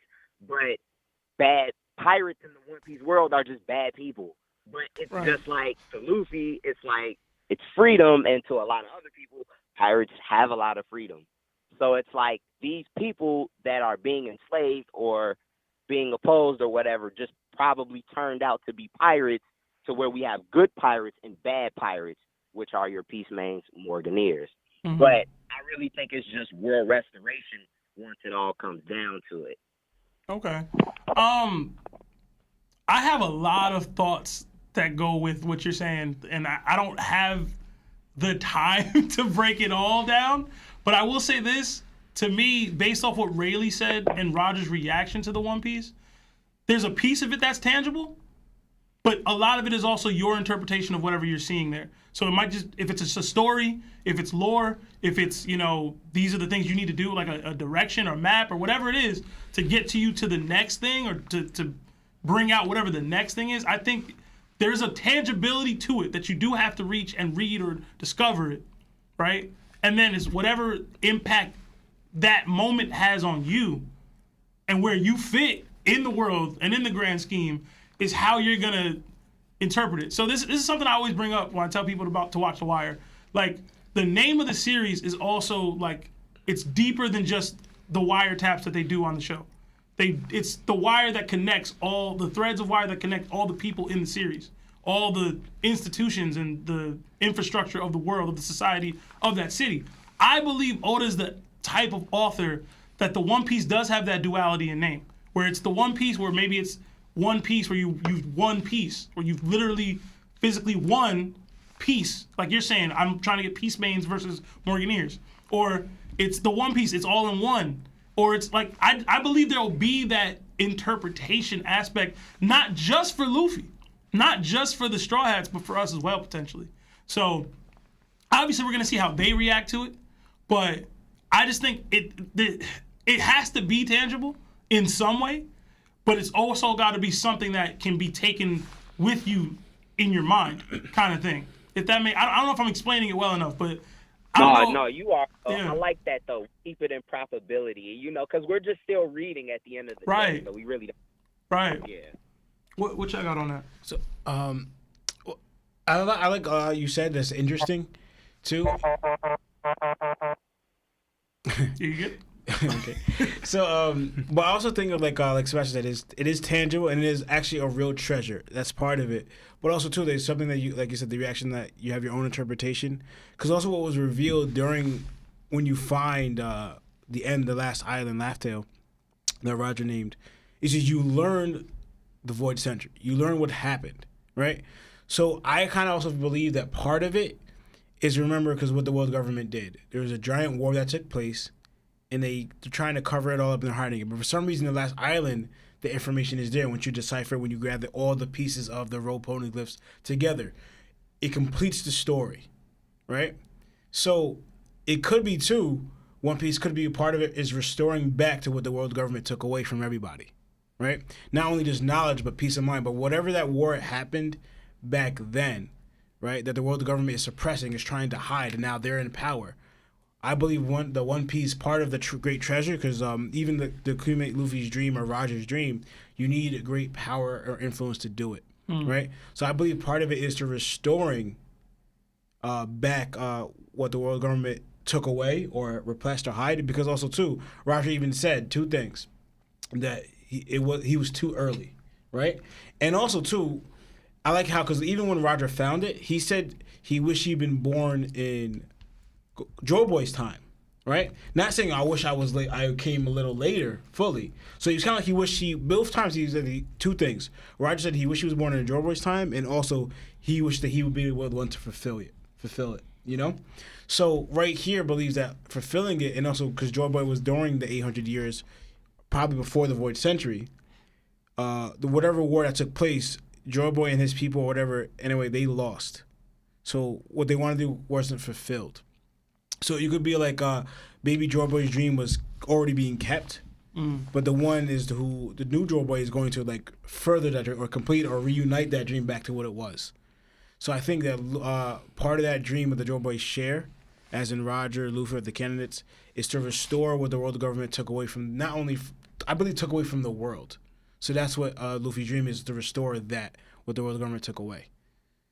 And I believe it involves everyone. That's why, like, because the whole thing, I kept going back to, like, Luffy's a liberator, right? And also, if you notice, a lot of times Luffy, when he has something, he kind of wants to share it with everybody. The only thing except is the meat he's eating, right? Mm-hmm. But he wants to share food. Even though he wants to be greedy with the meat, he does want everyone to eat. Even though he wants to be free, he also wants that freedom for everybody else. So whatever that dream that Luffy had himself, that Roger shared, is something that I believe affects the entire world, and he wants everyone to share it. And I believe freedom is part of it. So the only thing is that concept where everyone being pirates, that's closest to what my thought was. But the only thing is that better for the entire world, for everyone to be pirates? Because then, I mean, the world will kind of like not be able to function fully. Yes, you'll be free, but there's some aspects of where, like, if everyone's pirates are not doing the farming or certain business, the world won't flourish. But you do need to be liberated from the crutches of the world government that is. Because also too putting it into the D's are the natural enemies of the Celestial Dragons. Yeah. Even though it's not stated yet, that would have to mean that. Oh, did we lose him? I mean, keep your thought going. Yeah, pretty much you have to lose that Joy Boy, even though it's not stated yet, he has to be a D or part of that D clan. You know? Yeah. I mean, it's interesting. I mean, I'm sad he dropped off. But we did get a couple superchats. That was really good. That was a really good question asked. We got a couple super chats I want to answer before we get the calls again. We got a $2 super chat from Strad. It says Julius Carey as Shonuff, the Shogun of Harlem, would have Conqueror's Hockey. Yes, I love the Last Dragon reference. Shonuff. Leroy would probably have it too, right? Considering he had the glow. You know what I mean? Who's the master? I can't just be giving people. Who's the master? You get me? It's a rare, it's a rare thing. Mm-hmm. Yeah. You know? Yeah. Oh, man. We got another $5 super chat from Straw Hat Nelson. Did they ever explain the giant egg on Roger's ship when he visited Zoe? No, they didn't. No. And we on Egghead, so, like, maybe we will now. But, nah. Maybe it was Morgan's, yo. Morgan's. Morgan. Giant bird. You think that's a dinosaur egg? Because this thing was huge. It was pretty wild. It was pretty big. What do y'all think it is? Yeah, these two didn't even realize it was on the ship until like a month and a half ago. I had to tell them. And I was like, are you serious? Yeah, I did not know. I was not paying attention to that at all. I actually want to know. That's the thing. I'm sorry. The more Lord Oda keeps adding to it, because like, what the heck? This is something you should explain, like, or we should get it revealed to. The thing is, where is Roger's ship? Did they destroy it? I don't know. That's a good question too. And no one's kind of just weird. Odin. Yo, Roger, what the heck is this on your ship? Like a giant egg. didn't Like, you know, there's question it at all. no one knew the ship. Just asked a question about. Nobody questioned about the egg. Not Odin, not the scabbards. No one is like, yo, what the heck is that? My thing is, when Tom made the ship, Was the egg there? Yeah, was it? Or he made it with the ship? Odds are, it's just something that he acquired in his travels. Like technically, yo, if we weren't following the Straw Hats, we'd be like, yo, these motherfuckers got a tree on their ship. Like we'd be like, yo, what is that? How you got a tree? That's different. Yo. Because Is it? Yo. Different. If the Straw Hats were the crew that came first, and we learned about the egg, and it was sentimental to one of the members, cool, whatever. But this crew, legendary crew, it's got a tree, middle of their ship. How they doing that? Yeah, there'll be theories about the tree, no doubt. Yeah, I'm saying. but I assume we get egg talk at some point. But do we need it? it's interesting. Do we need it? You want to know what's in the egg, though? Of course I want to know. I want to know everything. I'm saying if the series ends and we never find out what's in that egg, y'all gonna be mad for real? I'm going to Japan. You didn't even know. You didn't even know. No, I'm You going to didn't Japan even and asking know. Oda, what's in the egg? Is that the One Piece? No, I'm sorry. Is that the dream that wasn't fulfilled? Oh my god. Nah. He's like, that has all the fights y'all wanted to see. It's just recorded in there. I'm trying to see it though. But yeah, I mean, I don't know about the egg, Straw Hat. I don't know, Nelson. I don't know. And yes, we do need to test Marv on his One Piece knowledge. I know you saw that, Marv. I know you saw that. We got another £5 super chat from Mr. Bushido. My guy, Mr. Bushido, got his theory shouted out by O'Hara. That is amazing, man. I love that. Take notes, Grand Line. No, I'm kidding. Anyway, it says, do you think the Grandsire Wacky Weather is a result of a great war between Logia users hundreds of years ago, like Punk Hazard on a bigger scale? I don't know what he's talking about. Grand Line Wacky Weather in general? Like, don't super chat again, but I'm sure you mean like the Grand Line as a whole having all these weather conditions. I'm pretty sure that's what you mean. Oh, it's like how Right. one island's lightning, all the time. It's lightning all the time. Yeah, and like how I would like to think a bunch of fights that happened Yeah, so the women got sick like that. Okay. But when we learned about what Awakenings could do, I was like, yo, maybe that's what this is. Like, this is just wars that have taken place in these places, and these devil fruits that maybe either were the guardian deities of these islands or whatever, they just were pushed to the max and forced these changes, or constant changes. But it's beyond that, because you just have regular islands that are like, this is just a spring island. So it's not like a devil fruit caused it to be real nice. No, but those, every day. But those are lines that would probably be to stay the same, because there is like tropical places. But it's spring every day. Yeah. You know what I mean? It's not like, oh, we get winter sometimes. There's spring islands where it's just spring. Yeah, but I'm saying every day. But it said, like, I mean, it doesn't make sense comparing it to like our narrative. But there's for example, there's in real life there's places where they don't really get winter. Like it's like summer or nice weather all year round. The lowest we'll get is like 70. Yeah. And they also established that hockey also affects weather as well. Yeah. So, which is crazy to me. Yeah, but I think that's because of his ability though too.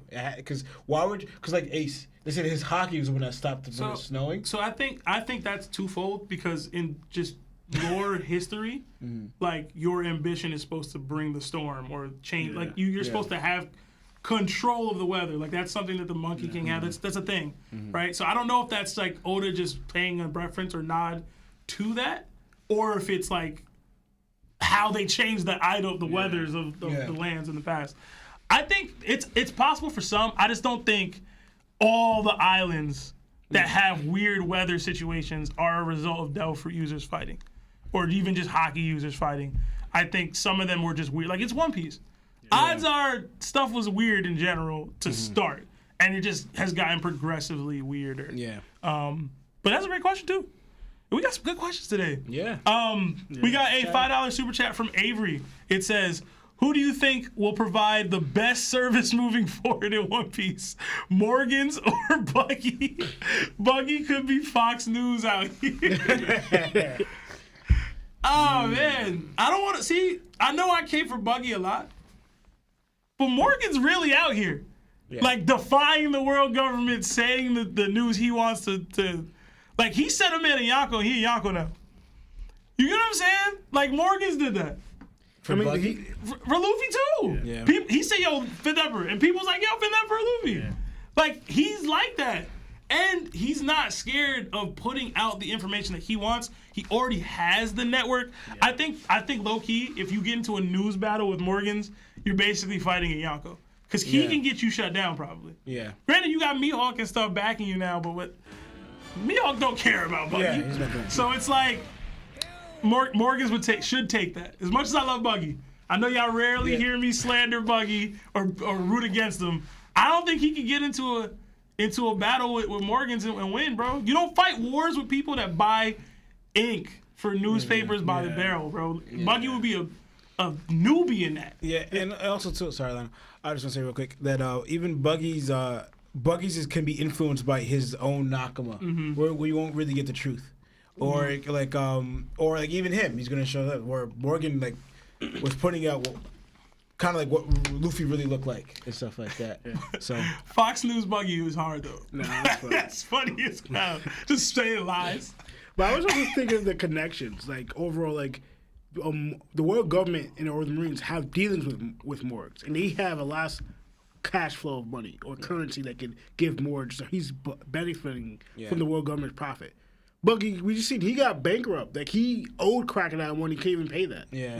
So that's what's like with the new business now. I don't know, but again, who's gonna like? They're doing Marine wanted bounties and stuff.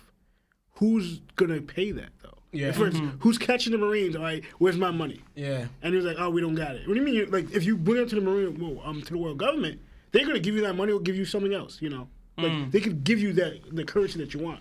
Yeah. Buggy and them, I don't know how they're gonna pay the Marines. Well, Crocodile right now has the capital.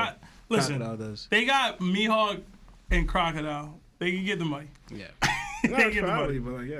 But I don't know. I could see Fox News Buggy. That would be funny. But also, you had Kapu even reporting to Captain Morgan. So you have pirates reporting to Morgan about stuff. Because it's already an established system. Like it's already something that happened. It's been happening for years. But yeah, another good question. Mr. Bushido says the egg is a Yoshi. It's gonna imagine, yo, because you're getting that's how you get the raptor. Yo, we're already getting like Sonic vibes a little bit with like Dr. Eggman and Egghead and then Sega and Vega. Roger does look like Mario, bro. He does. If Oda liked Mario and based Roger off Mario and then Yoshi's supposed to be the egg, that would be hilarious. It would. I would die laughing. He did have that Smash Bros cover page. Oh that one time, right? He did have that. So shout out to Oda, man. Get that Super Nintendo bag. We got a $5 super chat from Villain D Juice. It says, yo, been trying to catch a live for weeks. Love what you guys do. Question, not including Zoro, who do y'all think is the most loyal right hand? Everyone went the wrong way. Thank you. Most loyal right hand. Jinx. Y'all really twinned out. That's funny as hell. Okay. I don't know. Honestly, right... I feel like I'm being disrespectful if I include him in it, but to me, my first thought, if it's not including Zoro, I say Sanji. But like, since honorable, no, I mean, not him. I meant if I say Jinbei's up there with him, okay, because he's so new. Because also too, like I was watching the new episodes of OnePiece, like with where Sanji's taking care of Zoro, right? Mm-hmm. And man, they do not get along, but like for the greater like Zoro. For the crew, or even like out of respect for Zoro, or like knowing the responsibility here, he takes care of Zoro, and I liked it too because like it showed like their bond, even though they don't get each other. Sanji even says to Zoro, "Who could hurt you like this?" Like respecting his strength, and so even though they get along, like Sanji will note Zoro's strength, and Zoro will note Sanji's strength. Like even though they fight each other and they don't get along, they rip on each other. But like Sanji shows that he does whatever, even though he's not getting along with Zoro, they like hate each other. Sanji's to the point where he won't even view Zoro as a friend, right? But he'll do what's good for the crew in general, right? Regardless of what it is, you know? Like he'll sacrifice his life or whatever, what's good for the crew. I know people say the contradicting to what the whole fighting women thing. But Sanji does what he can to work his way around that, right? And even suffer his own damage to save other people for the crew without sticking to his own moral code, you know? So besides from that, to me it's like probably because the time would be Sanji, but Jinbei is right there with him where it's because Jinbei even showed even before he joined the crew, that's why I add him there, he's willing to lay down his life for Luffy, you know? Because he's that honorable. So like the most set up to the most moral code is Sanji and Jinbei. So if you're not including Zoro, it's definitely Sanji and Jinbei for the most loyal. I mean, They like are disqualified. They aren't right hands. Neither. you said not including Zoro, who is the most I'm loyal thinking right just hand. on the Straw Hats. No. I'm sorry. So just on the Straw Hats, Rayleigh. I'm thinking. Yeah, I'm sorry. I was Rayleigh's thinking probably just the on the answer. Straw Hats. Rayleigh's probably the answer. What about you, Lionel? I would say it's probably Rayleigh and Ben Beckham. Oh yeah, Van Gogh. And right now it might be looking like King, honestly, as well. King Virgo, right? Virgo was my answer. Virgo. Virgo was my answer. Okay. I don't think and I'm not saying that they wouldn't, but I don't think anyone's loyalty has been tested as hard as Virgo, and that he's succeeded in doing it for him. Yeah. Type stuff. So that Virgo is my true. answer. He legit gave his life. I'm not mad at a Rayleigh answer. I'm not mad at a Beckman answer. I'm not mad at any other. But like Virgo straight up put Doflamingo, anything Doflamingo needed, I will do it for you. Doesn't matter if I die. He wouldn't hesitate to die for him. Yeah. Like it went beyond like a partnership. It was, yo, I don't care. My life means nothing to me. Yeah. If it even just pushes your goals further an iota. Yeah. He was willing to. Didn't matter. I'm going undercover as a Marine. They can kill me anytime. Yeah. Like, it did not matter at all. He was putting Doflamingo's ambitions and goals ahead of his own life. Yeah. And the thing is, that was the case for like all of them. Virgo just got the most love or most like visual of it. That was the case for like everybody in that family, which is absolutely insane. Yeah. Doflamingo one of the best characters in the show, man. And Jinbei was a right hand man, bro. Fisher Tiger. He was, but that was so short lived in our eyes. And I mean, Sanji was too technically deaf. If you want to get down to the nitty-gritty, down to semantics. No, Brooke. All right, no, I'm sorry. No. Was Brooke the right hand? Yeah, he was of the. It's not Mass Deuce. I know that. Ain't even pull up. Ace is Ain't even pull up to Marine Ford. I was joking about Brooke, and Yo. you should be joking about Mass Dude. No, I'm not. I'm still mad, bro. I'm disappointed in Ace's entire crew. Trash. Nah, same. Trash. It doesn't fit his character to have a crew like that. I'm sorry. Big trash. Oda, you messed up. Yeah. Oh man, it's not law either. No, I'm playing. Anyway, He's a captain. You know what I'm saying? No, he was. He's basically right He was hand. gonna be Doflamingo's right hand man, bro. But he was way too young. He wasn't he's that the young. most. He's the most right-handed captain of all time, bro. No, he's not. He. Lawrence. No, he don't. He a better captain than he is a right hand, yo. Yes. Look at his crew, though. Nah, stop. He serious, yo. He's a better captain. Lawrence, than you his said right-hand it yourself. Yo, I wish Ace would have been able to recruit Law Yeah, as you a did- right you hand. did say Because that. he's Only because they're perfect for that. similar. That was you. Yeah, That because was you. They, dude. It's because I saw this one picture where they showed Ace and. It's because Ace is a captain, But and also- Law is a dude who should be a right hand that has to be captain. Yeah. Because he doesn't have a dude to stand over him like that. Nah, I agree with you. True. But- You that's know not- it's true. No, that's dude. One, Zoro should be his own captain, but he's with Luffy. What you saying? But it just shows the values of Luffy as a captain, though. Stop it, bro.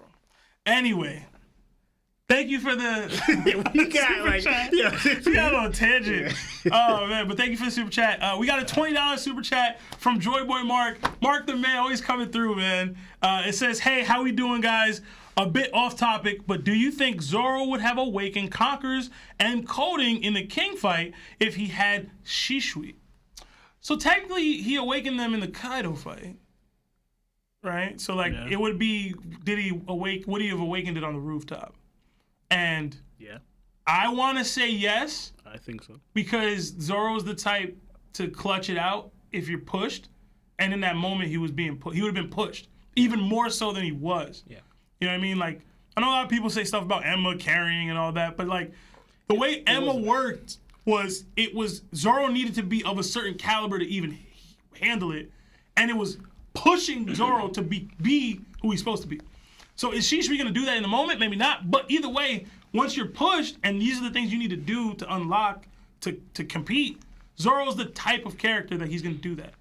Because it's just who he is. So I would say yes. I don't know about y'all. Okay. So one, I want to, because this has been on my mind for like so many different reasons, because people keep saying different things. One, Enma did not push Zoro to use out his conquerors. I'm gonna get that straight. And then also him cutting Kaido, that is all Zoro. Like, because also too, you want to think about it, right? To prove this point, we have, for example, blackened swords with Mihawk used, and then even Zoro had in Shishri. They're already blackened. Yet you saw that when Mihawk cut Buggy, did Buggy get cut? This is a sword already conquered with Haki, right? Yeah, it still didn't cut, so it needs to be from the user itself. Emma was tapping into Zoro's already Haki, right? It had a special aura about with the sword, but proof of that is because when Kaido got hit with it, he said to Zoro, "You are a conqueror user. The sword's not a conqueror user. Zoro is." And also too, remember when he used that attack. The why I say he would awaken it, because Zoro said he put everything he had into that attack. Right. So if he just does that again at that stage, he would have Conqueror's coding. The only problem is he would not maybe note it. Because Right. King wouldn't call out that he did it at that moment. But he still could have did it or will do it because he put everything he had in him in that attack. And King, I believe King would have pushed him there because Zoro, in a way, wasn't able to fully hurt King without him using advanced Haki or Conqueror's coding. So then also to one to add to it, right? The reason I'm saying this also too is that I even wrote it down. Like in chapter 10:17, it says that I'm sorry, yeah. In 10:22. No, that's a different one. All right, this one. 10:33, I'm sorry. A blade can see into you, right? The blade has its own personality. It can see into the person. It chooses only a swordsman who best suits the sword. So the sword can read, in a way, kind of like read your heart or see into you and says, "Oh, this person can wield me. This person best suits me." Right. So Enma, who had a personality of his own, swords could choose its wielder, chose Zoro because the potential he saw in Zoro, as in the one that could replace Odin himself. So it chose Zoro to test out, say, can you wield me like Odin has? Odin used to. So that's why. So it wasn't like making him cut other things or doing this. It was trying to draw out the Haki that Zoro wasn't doing that Oda was. And Zoro was misunderstanding it because Zoro was trying to control it in the way he normally fights. Realizing, no, if you want to use this sword, it demands more of your Haki to being used. So it wasn't the sword making Zoro stronger or making him pretty much do stuff he wasn't able to do already. It was helping him realize you have to use your Haki more. So it was all Zoro's Haki. That's what what I'm saying is, if you read the manga, that's what it says. Go to chapter 10:33. That's what they're explaining. Okay. I like that. Lionel, what you got? Also, before I let you go, Lionel, somebody brought up a right hand that I completely forgot that should have been mentioned, and I have to mention him. Killer, bro. Killer. Oh, yeah. Top tier loyalty. You're right. That man ate a smile devil fruit for his captain and was down to die. He said, Hawkins, kill me. Let Kid live. Yeah. Killer. I apologize to Killer. That man is an amazing right hand and super loyal. Is he more loyal than Virgo? I don't know. But I mean, he kind of showed it because he's pretty much said it's the same thing with Zolo. Right? They were really prepared and willing to die for their captain. Yeah. So no one has greater love than this. You know, I'm saying, quoting the Bible. pretty much what Sebastian and Lawrence said, like, because again, when it ever been stated, that king swords draw out your king's position Haki? Yeah. They always said it's the Haki is born in you. You are the qualities of the king that make you a conqueror. They never said a sword had done that to anyone. So regardless of it, and remember what the Hirogo said. I don't know if I said his name right. He said, through danger, that's where your Haki blossoms. What kind of danger is Zoro going to be in? He's fighting two Yonkos. So it's showing that his Haki would have bloomed regardless if he had Emma or Shishri, because Zoro's a king himself, and he's in danger. And again, the most danger he was on the brink of death, that Zoro had to draw everything he had because he was on the verge of dying. So when the best time to have your Haki bloom out of the bloom, especially a king, would have been then. Been then. And then we see, like, every time we saw somebody Unleashed Kingdom's position Haki is losing during those moments, something similar, like stressing moments that felt them to their heart. Again, Ace with Luffy, Doflamingo with when he was a kid. Like we've seen so many times when people unleash their Kingdom's position at certain moments that were vital to their character. So that just getting towards that. Again, Zoro did not need Animato. Emma helped, but Zoro was producing Kingdom's position regardless. Especially again, he's fighting two Yonkos. Like that's gonna give you the push you need to awaken your Kingdom's position. So I'd put the Killer versus Virgo. Who's the better, like a more loyal right hand? Killer is washing Virgo, and y'all are being disrespectful. I know I shouted Killer out, but goddamn. Y'all forget, Virgo basically said, my life means nothing. I'm gonna go just be a Marine for this man. I'm gonna go kidnap children. It didn't matter what it was. Whatever, man. Killer is some. It's like Virgo betrayed Dofi or something. I ain't realizing. But honestly, you might bring this up. Not only Killer showed that he was willing to die for his captain, but he says, know what? Since he's actually interfering with my captain's fight, I gotta take him out so my captain can achieve his goal. But that's standard. That is just what you're expected to do as a right hand, or try to do. I get you, but this man was espionage, bro. He was having meetings with Sengoku and Kaido talking about, mission report could have got clipped at any moment, bro. But think about this. And there's a point. If Killer did die then he said, kill me instead.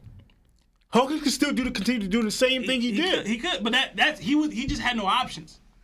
You know what I'm saying? It's either you convince him to kill you in that moment. Listen, I'm not trying to besmirch Killer. I'm just saying the vote shouldn't be this drastic. It should not be this drastic, man. Shout out to Virgo. Y'all must have forgot. I must have forgot. Y'all must have forgot, man. Yeah. But I mean, Killer was that boy, bro. Killer was that guy. But I appreciate it. Thank you all for voting, even though y'all was wrong, but whatever. But we got another. But thanks you so much, Mark, for donating. Yeah, appreciate you. We got another super chat from Dan D. Man, $10 super chat. It says, "Long-time listener, first-time chatter. Question: what's the biggest mystery you want answers on, and what's the one mystery you think Oda will never answer?" Ooh, I have my Oda will never answer one. It's Luffy's mom. I don't think we ever get in that ever. I think we've been asked the biggest mystery question in the past, but I would say, I mean, y'all can go first. I want to think a little bit on this. I think y'all had better answers than me last time anyway. Thank you. That's actually a really good question. I'm trying to think right now. There's so much. I'll just go There's a lot. I'll just go real quick. Blackbeard's backstory. I think we will get the answers for that, but I just gotta know, bro. Like, I know we know a lot of the backstory, but what sparks you to do the things that man has done? Because he's wildin'. Yeah. Like, he's really wildin'. The Willa D is another one that's big. I think, shout to Trick. I know he ain't here, but he here in spirit. The Drums of Liberation Theory coming out, man. But I gotta record that. Anyway, the Willa D, just what it is. There's so many mysteries. Yeah, there is. Yeah. Vegapunk was one. We getting that. We here now. Let me think. Yeah, again, it's one that you think he'll never answer, And one that you want answers on. It could be one and the same. Okay. Yeah, it could be one and the same. I know. Oh, go ahead.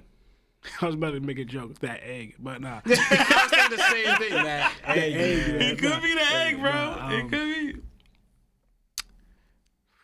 I let Lawrence go because I'm like getting so much, and I'm trying to think. Okay, so I know one mystery I always I'm curious about, and I know this is going to be revealed. So this is that aspect that Oda's going to reveal is the D family. I've always been curious about that because I want to. Why does that mean so much? Why are they a danger? Why did the world government? Because the reason I say it is because it's tied up to the Void Century. Yeah. You know, why are they so afraid of that? Why are they enemies of ancestral dragons? And what does that involve? Like, who is this family and everything? So that's when I definitely want to see it covered because it ties into like practically the entire show. It ties into One Piece. It ties into everything. Just that family, the D clan. So that's what I want Oda to answers on, and I believe we're going to get. I mean, I know we're going to get. What we're not going to We're not ever gonna get an answer for. Lionel, if you have one, so give me time. Answer yours. It's a little bit what Lauren said, but it's mostly what Law said. Pretty much when talking with the D family, Law mentions the name, but he doesn't give anything towards the D. But he said the real secret is his water. Water, he said his name, Trafficker D, Water Law. That's a good one. He focused more on not the D, but the water is actually more of a secret. And he was going to elaborate on it. Then Baby 5 was like, pretty much, like, didn't care anymore. Or Buffalo and Baby 5 didn't care anymore. And he's just like, you're the ones who asked me. Like, but that got me interested, because we always thought, the D. But now it's like, what is like, actually, the D's just, I forgot. I got to go to the chapter when he's talking. When it's a Law's flashback, talking to Baby 5 and Buffalo. Law mentions the D's are actually this. Like he didn't say what D is, but he said D's just whatever. But the real secret is the water in his name. Yeah. And that intrigued me. Yeah. Like, because he's the only one to our knowledge that has that. Luffy's name is Monkey D. Luffy. Garp Monkey D. Garp. Like Goldie Roger. None of them have another name in their another word in their name. But Law's the only one. Until he ain't. Yeah. So that's a good one. That glossed over. That's a good one. So for one that's never gonna be answered, which I got. That's what he said. Oh, that was your one. Yeah. We might get the water one. We might get that. I had one more. I got one. Oh, y'all want? Go ahead. So I think of a better one. Why Mihawk's the world's greatest swordsman? Oda's not gonna give it to us, man. Yo, oh my god. So the Mihawk backstory? Oh man. We're not gonna get it. Yo, why they were building that big ass bridge? What big bridge? Exactly. Yo. Wait, Edwin Robin? Yeah. Edwin Robin's thing? Just building a bridge for like 700 years. What we doing here, yo? What's up? We might get the answers to that one. We might. I doubt it. I forgot about it already. Oda ain't going back to that, man. Yeah, there's a couple, bro. Oh, I got one. I don't know what happened to all these ancient species like Onis. That was one continent pullers. What's up? I think we get that though. I do think we get that. don't know, because there's a lot. Like there's a lot, and they're supposed to be this strong and bad. But why are they extinct then? Like there's a lot extinct. Like, Lunarians are extinct. Dude, did you not Onis just are see? extinct. Auras are extinct.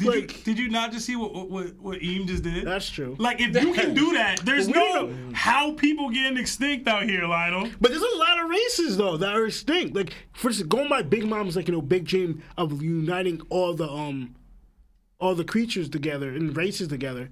Cause she mentioned Lunarians being ancient and one of its kind, but she didn't mention anything about Kaido. Maybe you might say, oh, Kaido got a daughter now, but Kaido might be dead. So now it's just Yamato. You think? Honestly, we might not even see Pluton now, since Luffy said no. We may not even see. You know what we might never know, bro? If Karis in that barrel, bro. Like, what's up, bro? Let me know. Anyway, but thank you for the super chat. We got another one from Villain D Juice, $5. It says, I feel like the level he had to push his hockey to even utilize Emma is what allowed him to get there at this stage, pulling the Conqueror's hockey out of him. I mean, that's a decent point. I mean, that's to Lawrence's point earlier when he was talking about Zoro and utilizing Emma and how he was able to receive advanced Conqueror's hockey. But we touched up on that a little bit earlier. But in general, Zoro's gonna get there. Yeah. Some way he was gonna get there, in my opinion. Like Emma was the tool he used, but if it wasn't that, it was just gonna be him getting pushed farther by Kaido or Big Mom. Yeah. And trying his hardest to protect Luffy. It was gonna happen. Like I think it's more the moment than it is that he had the sword in the moment. Yeah. Like he was training with Emma to get there anyway, but it's like if he had Shishui in that moment and it's like, yo, I gotta protect Luffy, his will is gonna be, yo, I have to protect Luffy. He's gonna make something happen. Because also too, Milano believe that he's going to get a sword that's even greater than Emma. Even though I can see Zoro going to upgrade. He believes he's gonna upgrade Emma. He might. To me, I believe that he might upgrade the two swords he had by the white sword, Wado, and Enma. But there is, because he has a curse blade sword now, but it's only, was it 40? Yeah. Right, Lana? Yeah, it's 40. It's a 40. Which one is that? Well, the curse blade one he has. Because it's Wado, Enma, and I always forget Habashiri. What's it? Kiketsu. Oh, yeah. The Sandai Kiketsu. Yeah. I always thought he would get the other two. No, But yeah. apparently not. No, So- because like there's another, the one that Luffy was wielding in Wano. That Zoro was like, hold on, Luffy, let me look at that sword. That was the 21 grade Kiketsu. But what are the odds the other one is somewhere else? So they assume the other one is the Gandhi dude, right? The one is a 12th grade. Because there's only 3 Kiketsu. That's the original. That's the original one. The strongest out of them that no one. They said The that Gandhi no guy one. got that one. They said no. They said that no one uses it at all because it's that dangerous. So I'm like the proof of that. The Gorosei with the bald head and the. People think that, but we don't know if that's a Kiketsu. Yeah, I hope not. Because y'all don't bet. I was about to say bet money. Bet me. I'm telling y'all. Zo's gonna take him out and take his sword. What's the 2 we've seen? The Sandai, the Nidai, and I don't remember, bro. That sounds Nidai? so familiar. Wait, what are you talking about? There's 3. The Sandai, With the sword, the Nidai, Kiketsus? and The Kiketsu? The curse blades? Yeah. You saw 2 of them already. Yeah. I'm saying, which is the one we haven't seen? The 12. The highest 12, one. the highest What's one. that called? Oh, then I don't know. Whatever. They Yo, say it shout back out in- in the chat. Y'all they know say y'all it- know. They say it back in Longtown. The when way they showed Zoro it. was winning that bullet fight, y'all better know. Terrible. Absolutely terrible. For those of y'all that are a little late to the stream, Larry couldn't make it today. He said he had to go fight Kaido because he got up out of that volcano. The actual truth is he ordered the buggy costume. He was gonna wear it today, and he punked out. That's all I can say. No, I'm playing. I don't know. It's this right here. That one right there. The Shodai. Yeah. All right. Yeah. Cool. All right. But yeah, Zoro would have made it happen. We got another $10 super chat from Joyboy Mark. It says, "Is Katakuri not a loyal right hand?" No, he isn't a loyal right hand. He's a great right hand in spite of Big Mom. Like he's like he does his thing, and she's like doing her thing, and he gonna do what she asks. But like he not really rocking with her like that. That's just his mom. Like he has to. Yeah. You know what I mean? He will be a better. Because it's like, for example, like, you ever hear the phrase attitude reflect leadership? So, under a better captain, a more loyal captain, Katakuri would be a better right-hand man. But his mom didn't give a damn about that. Mm-hmm. So, even though he was loyal to her, but when it came to, like, something else, his loyalty, I'm not going to say it's faltered, but, because he's still loyal, but he let Luffy go. A real loyal one wouldn't have let Luffy go, right? But like also because like the attitude the Big Mom has towards her children, or Katakuri reflected that. Like he knew. But yeah, Tate, I'm trying to get the calls. I just got super chats.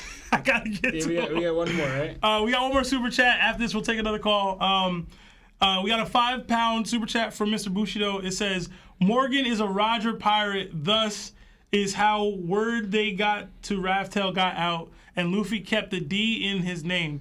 Luffy kept the D in his name. Luffy's mom was a Marine, Admiral Orange Dragon. Somebody dropped that theory, and I don't know if it's somebody that shouted you out or not, Bushido, but that the Morgan was a Roger pirate, and like I don't know if it was Grand Line or O'Hara, but somebody dropped that theory, and I watched it. I don't remember who it was, but I was really interested in that. I don't know if he was a Roger pirate. It would make sense because basically the theory goes that like each of the Roger pirates have a job to do, and like their job is to identify the next Joy Boy, who's going to be the next Pirate King, and do their best to promote that person to that spot, right, or get them there, right? And like they station everybody in different areas. And Morgan's in this case, whether he was told to by Roger or just decided to do it because he knows, was like, yo, I'm gonna be the newspaper person. So when I identify the next Joy Boy, I'm gonna prop them up the way he's propping Luffy up. Mm-hmm. So like, there's way more to it than that. Bushido, I think you posted in our Discord something in regards to it as well. So I might have to go back and read that one. I have to read a lot of Bushido theories. He got so many. He got so many theories, bro. I gotta send it to you guys. They're good though. They're really good. Yo, check out Mr. Bushido's theories on Reddit. They're amazing. But yeah, I mean, I like the Morgan was a Roger pirate, but like I also like not knowing about the Roger pirates. If that makes sense. Like I like the fact that they're just this old crew that was badass and like they just did their thing and now they gone. You know? I see it. I kind of like that too, but I also want to know more. Yeah. Whatever. I don't know if I need to know more about the Roger Pirates. But all right, we'll take some more calls. If we can get maybe 2 in, hopefully. But yeah, this is a fun episode, man. You know, Larry not here. We still out here grinding. I want to know more about Ops. Hey, how's it going? This is that One Piece talk. Who are you and how are you? How does he do that? Hey, what's going on, guys? It's Edwin. Edwin, what up? Hey. Yeah, man, no Larry today, bro. I know that's your guy. Hey, all I can say is Buggy Gang, Hey. Marco Gang, Kid Gang, Yeah. Larry Bad Takes Gang. Yeah. Yo, Edwin with the fire takes. Yo, I love You it. got with Buggy and Marco? What? He said He Buggy, basically Marco, just said everything anti-Larry. And if, Kid. if Larry's about it, oh, He said man. Kid, Marco, and Buggy. That's wild. Yeah. So what's up? What's your question? Hey, so I was thinking, out of all the people that doesn't have Conqueror hockey, who deserves one? I have a couple Who do you think people. deserves one and why? Yeah, I want to go. Who deserves it? Who don't have Who it? should have conquerors and don't. The thing is, we don't. Some people we don't know don't have it. If that makes sense, like they could be revealed to have it. The number one answer is Garp. If there's been no nod to him having it, but it's like, bruh, he totally should. Other smaller, lesser answers are Sanji, Wiper, Law. maybe Sabo. Like some of these people that are making waves. Mihawk. Mihawk's another really good shout. I only have two. Mihawk was one of them. I feel like writing wise, Mihawk should have it. Doesn't make sense if he doesn't. And the only person I thought of that actually I only read about him in one manga, but just reading about him in Wikipedia, I'm reading about his qualities, is Ryuma. Yeah. Ryuma I should think we definitely can have it. I think we can assume Ryuma does have I think it. without a doubt Ryuma. Yeah, I has think it, we can though, assume honestly, that one. I mean, based off what he did, King shouldn't have had it, but I wanted him to have it. I expected I him think to that have was it. He good didn't. writing that he didn't have it. Yeah, King? based off what we learned from him, he's not a conqueror. But I wanted him to. They're saying Robin in the chat. That's a good shout. Nah, Robin's Yo, not a conqueror. listen. No. That girl put everything on the line all the time. Because they in one phrase Whole life. where I like the way they worded here when King was talking to Zoro. Because before one translation said you two have kingly ambitions, right? But another one I just read it said you two are plan, or it's like you two are going to be king, or like you plan to be king, right? So that means that puts it into different wordings. Like it's like the ones who have this are going to occupy a title of a king, right? Do you see that from Robin? No. Nah, but you know me. I Or view queen. kings as I view it in a Yeah. very different light. But that's fair. That's fair.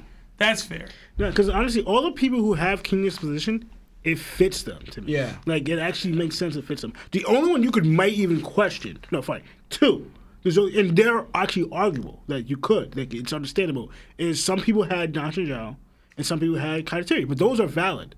To me, it's still valid, because, again, if you think of Kaiteri with similar to Whitebeard. Yeah, I think Shiki should have it. No. Oda would have had to rewrite him Yeah. to have him have it. Yeah. Because, like, Shinky... Kainu, another one, No. needs to have it. I think Kong Need should it. have it. Need it. You know what I mean? I think Kong What should about, have what about Blackbeard? I'm mixed on Blackbeard. Yeah, same. For some I'm reason, like, I don't... It can go either way. I want him to have it, but like he don't act like it. Who do you think? Edwin? I was thinking of Bon Clay. What? Listen.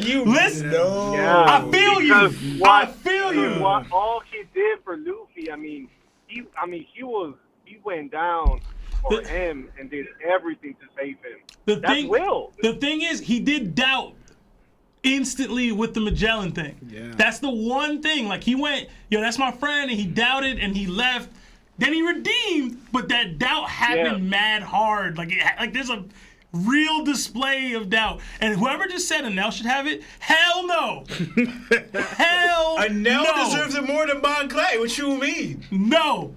Alright? Soon as it tripping, got bruh. spicy for Anel, he was pushing people away from the fight. That is not a conqueror. Stop it. That is a bully. That is a man who was more powerful than other people and was bullying them. He is not a conqueror. And I will say this for people who don't False. confuse. Just because you think highly of yourself does not make you a conqueror. It's not Everybody that. in One Piece thinks Thinks highly of himself. Crocodile thought he could beat Whitebeard, Crocodile. bro. You know what I mean? We have Foxy out here thinking they go. You know what I'm saying? Chill out. Foxy Pirates. But like, no. Fisher Tiger's another one that probably should have had conquerors. I was debating. Fisher like, Tiger, no. I was Heck like, no. You're basing it off the weakness? Yeah. I'm basing it off of, you don't need to be strong to be a conqueror. You know what I'm saying? Name you one don't, of conquerors is not. Yeah, you can't. There's not strong. There's not one conqueror that's not strong. All of them are strong. how strong we talking? The weakest one. How strong we talking? The weakest one, and it's still arguable. Is Dr. Joe. No, it's Ace. And that's what's just arguable. He was young as heck. But that's the point. It's arguable. He's He's still strong. All right, so let me get this more accurate in the Fisher Tiger. He should, in conjunction with him shouldn't be a conqueror, he should have just been stronger. If that makes sense. That goes to what I'm saying with Shinky then. No. You should have rewrote him stronger. Yeah, you got it.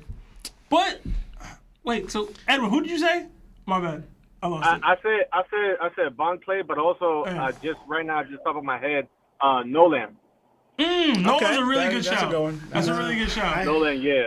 It's hard. Yo, Nolan's one of the greatest pirates of all time, bro. He wasn't a pirate, though. He was though. No, he wasn't. Nolan all day, man. Nolan. I was having confused with if Nolan should have King's position or not. Honestly, I just like to think that most of those guys that made a name for themselves in the way that they did, like what Nolan was doing was legendary. What Fisher Tiger was doing was legendary. You know what I mean? Yeah. Shiki not so much, but like they did put him in that echelon a little bit.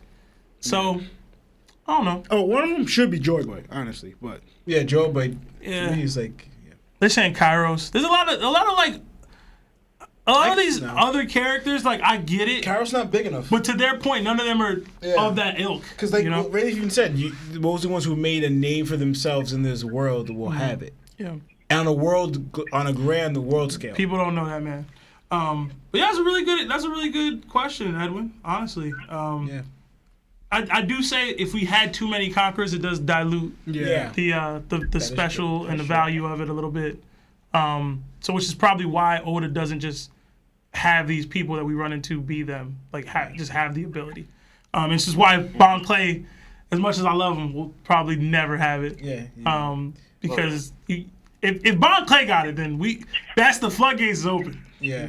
Buggy got it too. No, he don't. No. Nope. Yo, Marv, you can hang up. You can hang up. There is a theme where like Oda is doing with people who are related to each other or have special relationships with each other, the 2 out of 3. Because like you going back to the Garp thing, Dragon and Luffy have it, but Garp doesn't. You know? We don't know if Garp has it or not. No, they confirmed that Dragon has it. honestly, and I forgot. And then Garp doesn't one have it. person. And I said he was weaker than Ace. And it's actually another argument. Kid, I forgot Kid had King's position. Yeah, kids are weak. Oh I man, forgot. yo, it's funny. It's I funny. forgot, It's kid. funny. I It's completely funny did. because shout out to Strahd and my bad Edwin. In the battles, right? I've been telling people to send me the matchups they want the most, right, for me to debate with people.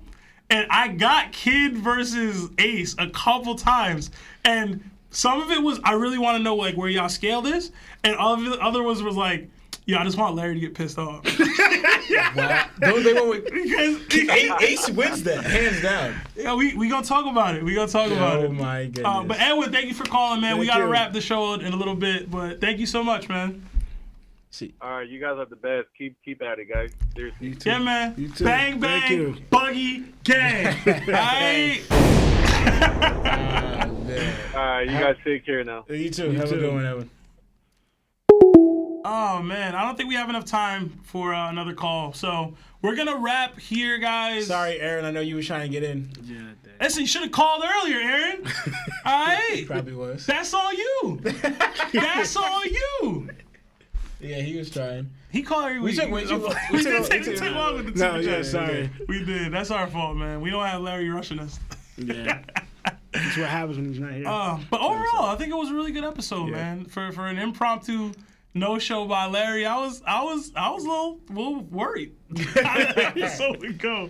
My laptop died. I gotta pee. But oh man, no, it was a fun show. We got calls in. We got super chats in. Next week, I think we have. I don't know. Did Larry say? Yeah. Yeah. Yeah. Yeah. Yeah, we're having some special guests next week. I don't know if I'm allowed to say, but why not? We should be having the Hidden Island, Parvision, and Mosh DMC all coming to the studio next week to have a great show. It should be really fun. Tune in. This Wednesday, we're going to be continuing Davies Dark Tournament with the continuation of the second round. So tune in for that and give us your best takes. Join in on the Discord so you guys can speak and champion for whoever you guys think wins. And like the stream, and share our content to everybody, and click the links in the bios if you want to support us and buy merch and all that. I don't know how Larry does this stuff, but it was a great show, guys. I really loved it. Really appreciate everybody coming out and supporting. And this is that One Piece Talk. I'm Seb. Lawrence. Lionel. Have a nice night. Jana.